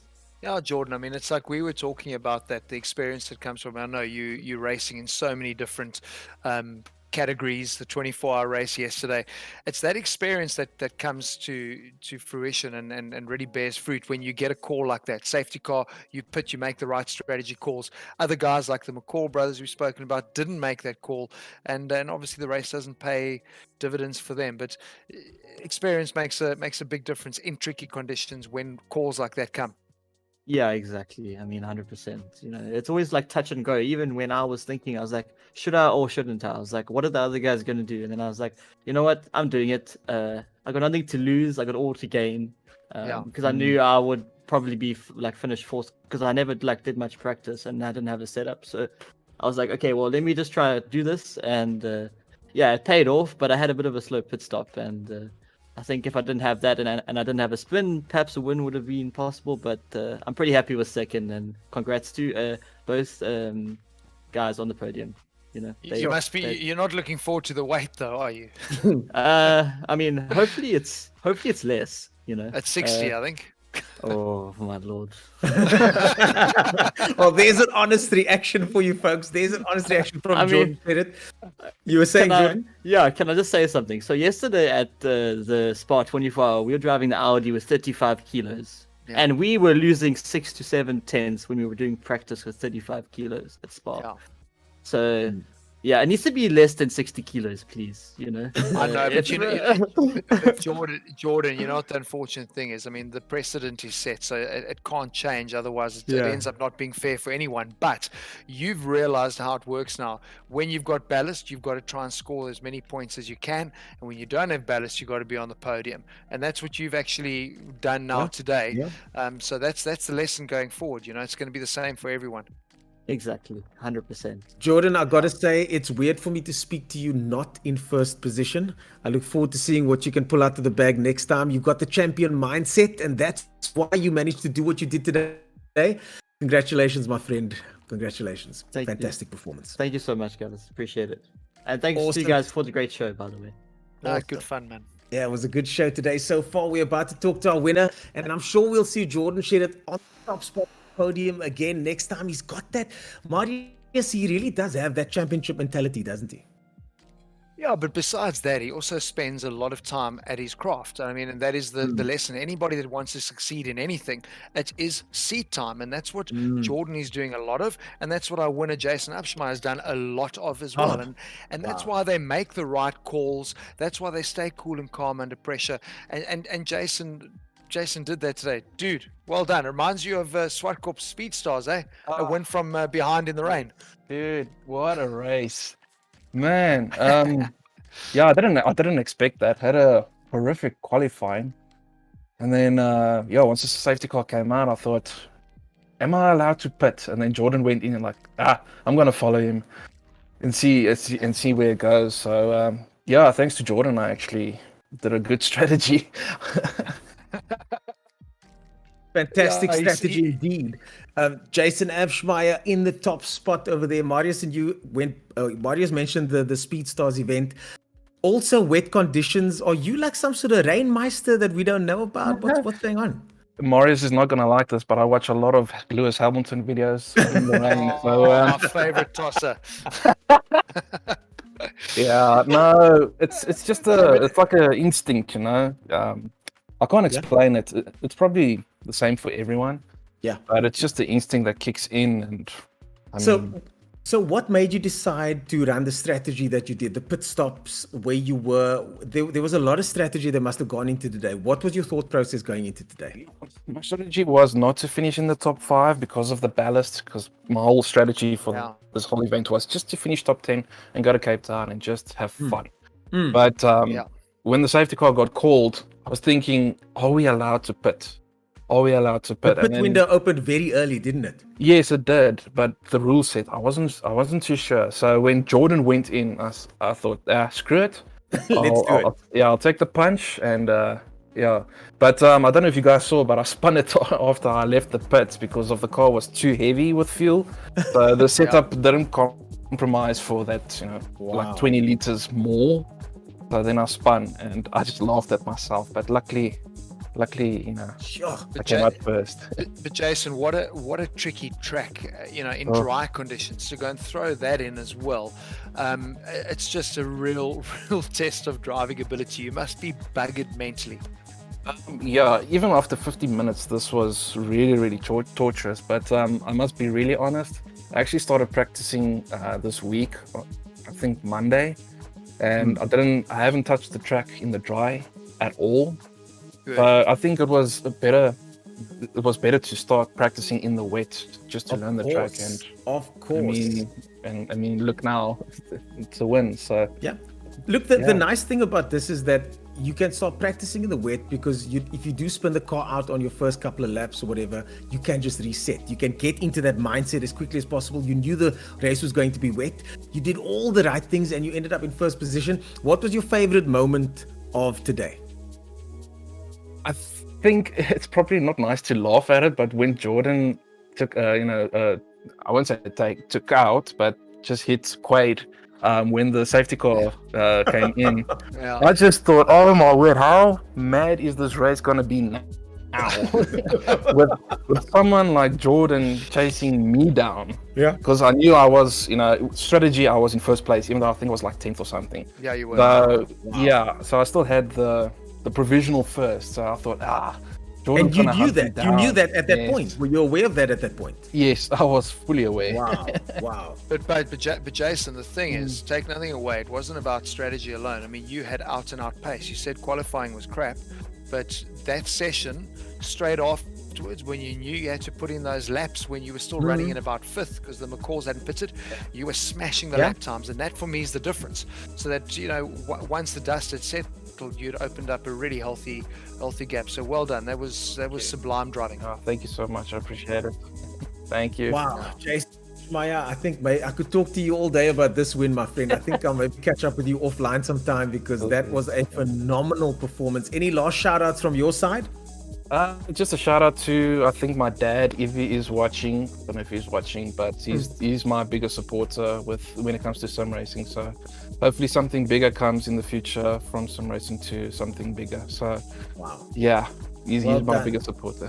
That's an awesome story. And of course, this is what it's all about: competition, family, and of course, racing. The championship standings over there on screen at the moment. Of course, today would not be possible without ATK, Mercedes-Benz Motorsport South Africa, Kyalami 9 Hour, and now Coach Dave Academy.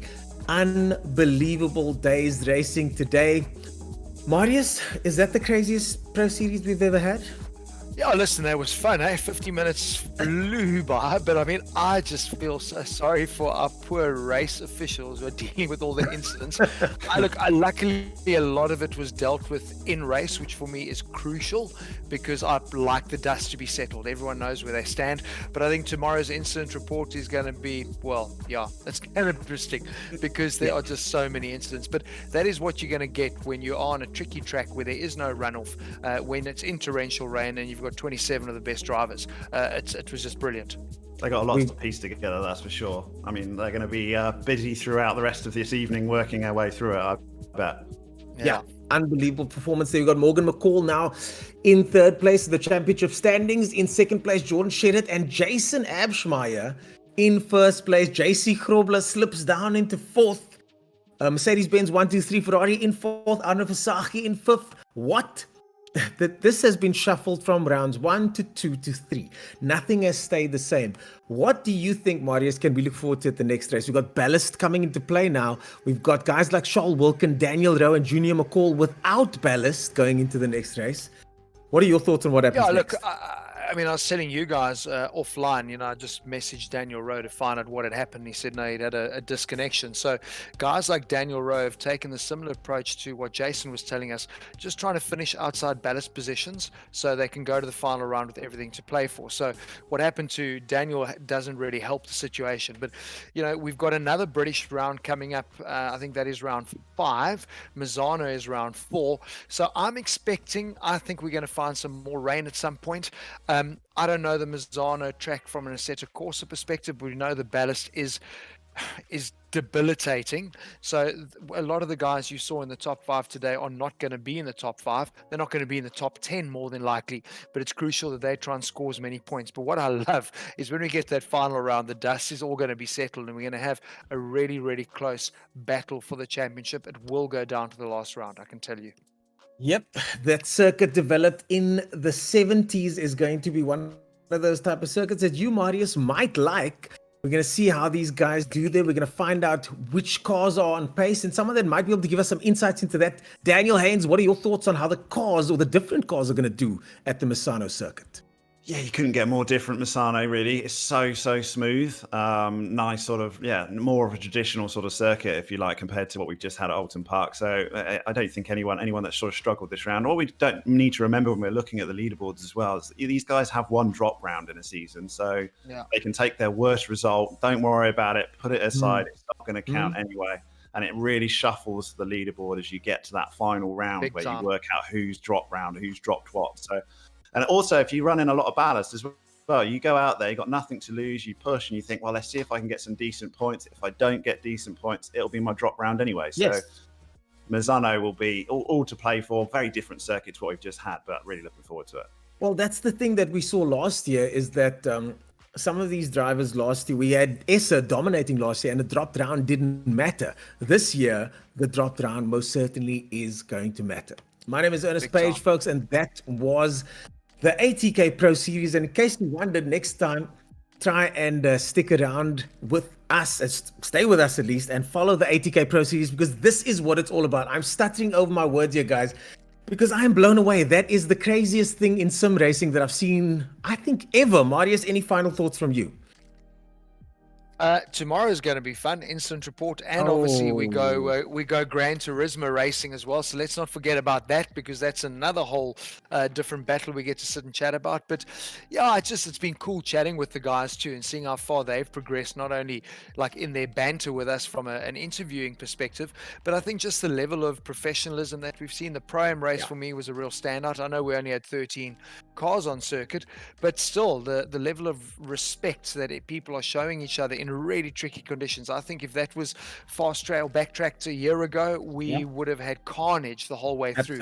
The incidents we had were racing incidents because of the conditions, not because of drivers being silly, so I loved it, and I think this is going to end up being one of the standout competitions this year, is how this thing's going to pan out when we get to June, July.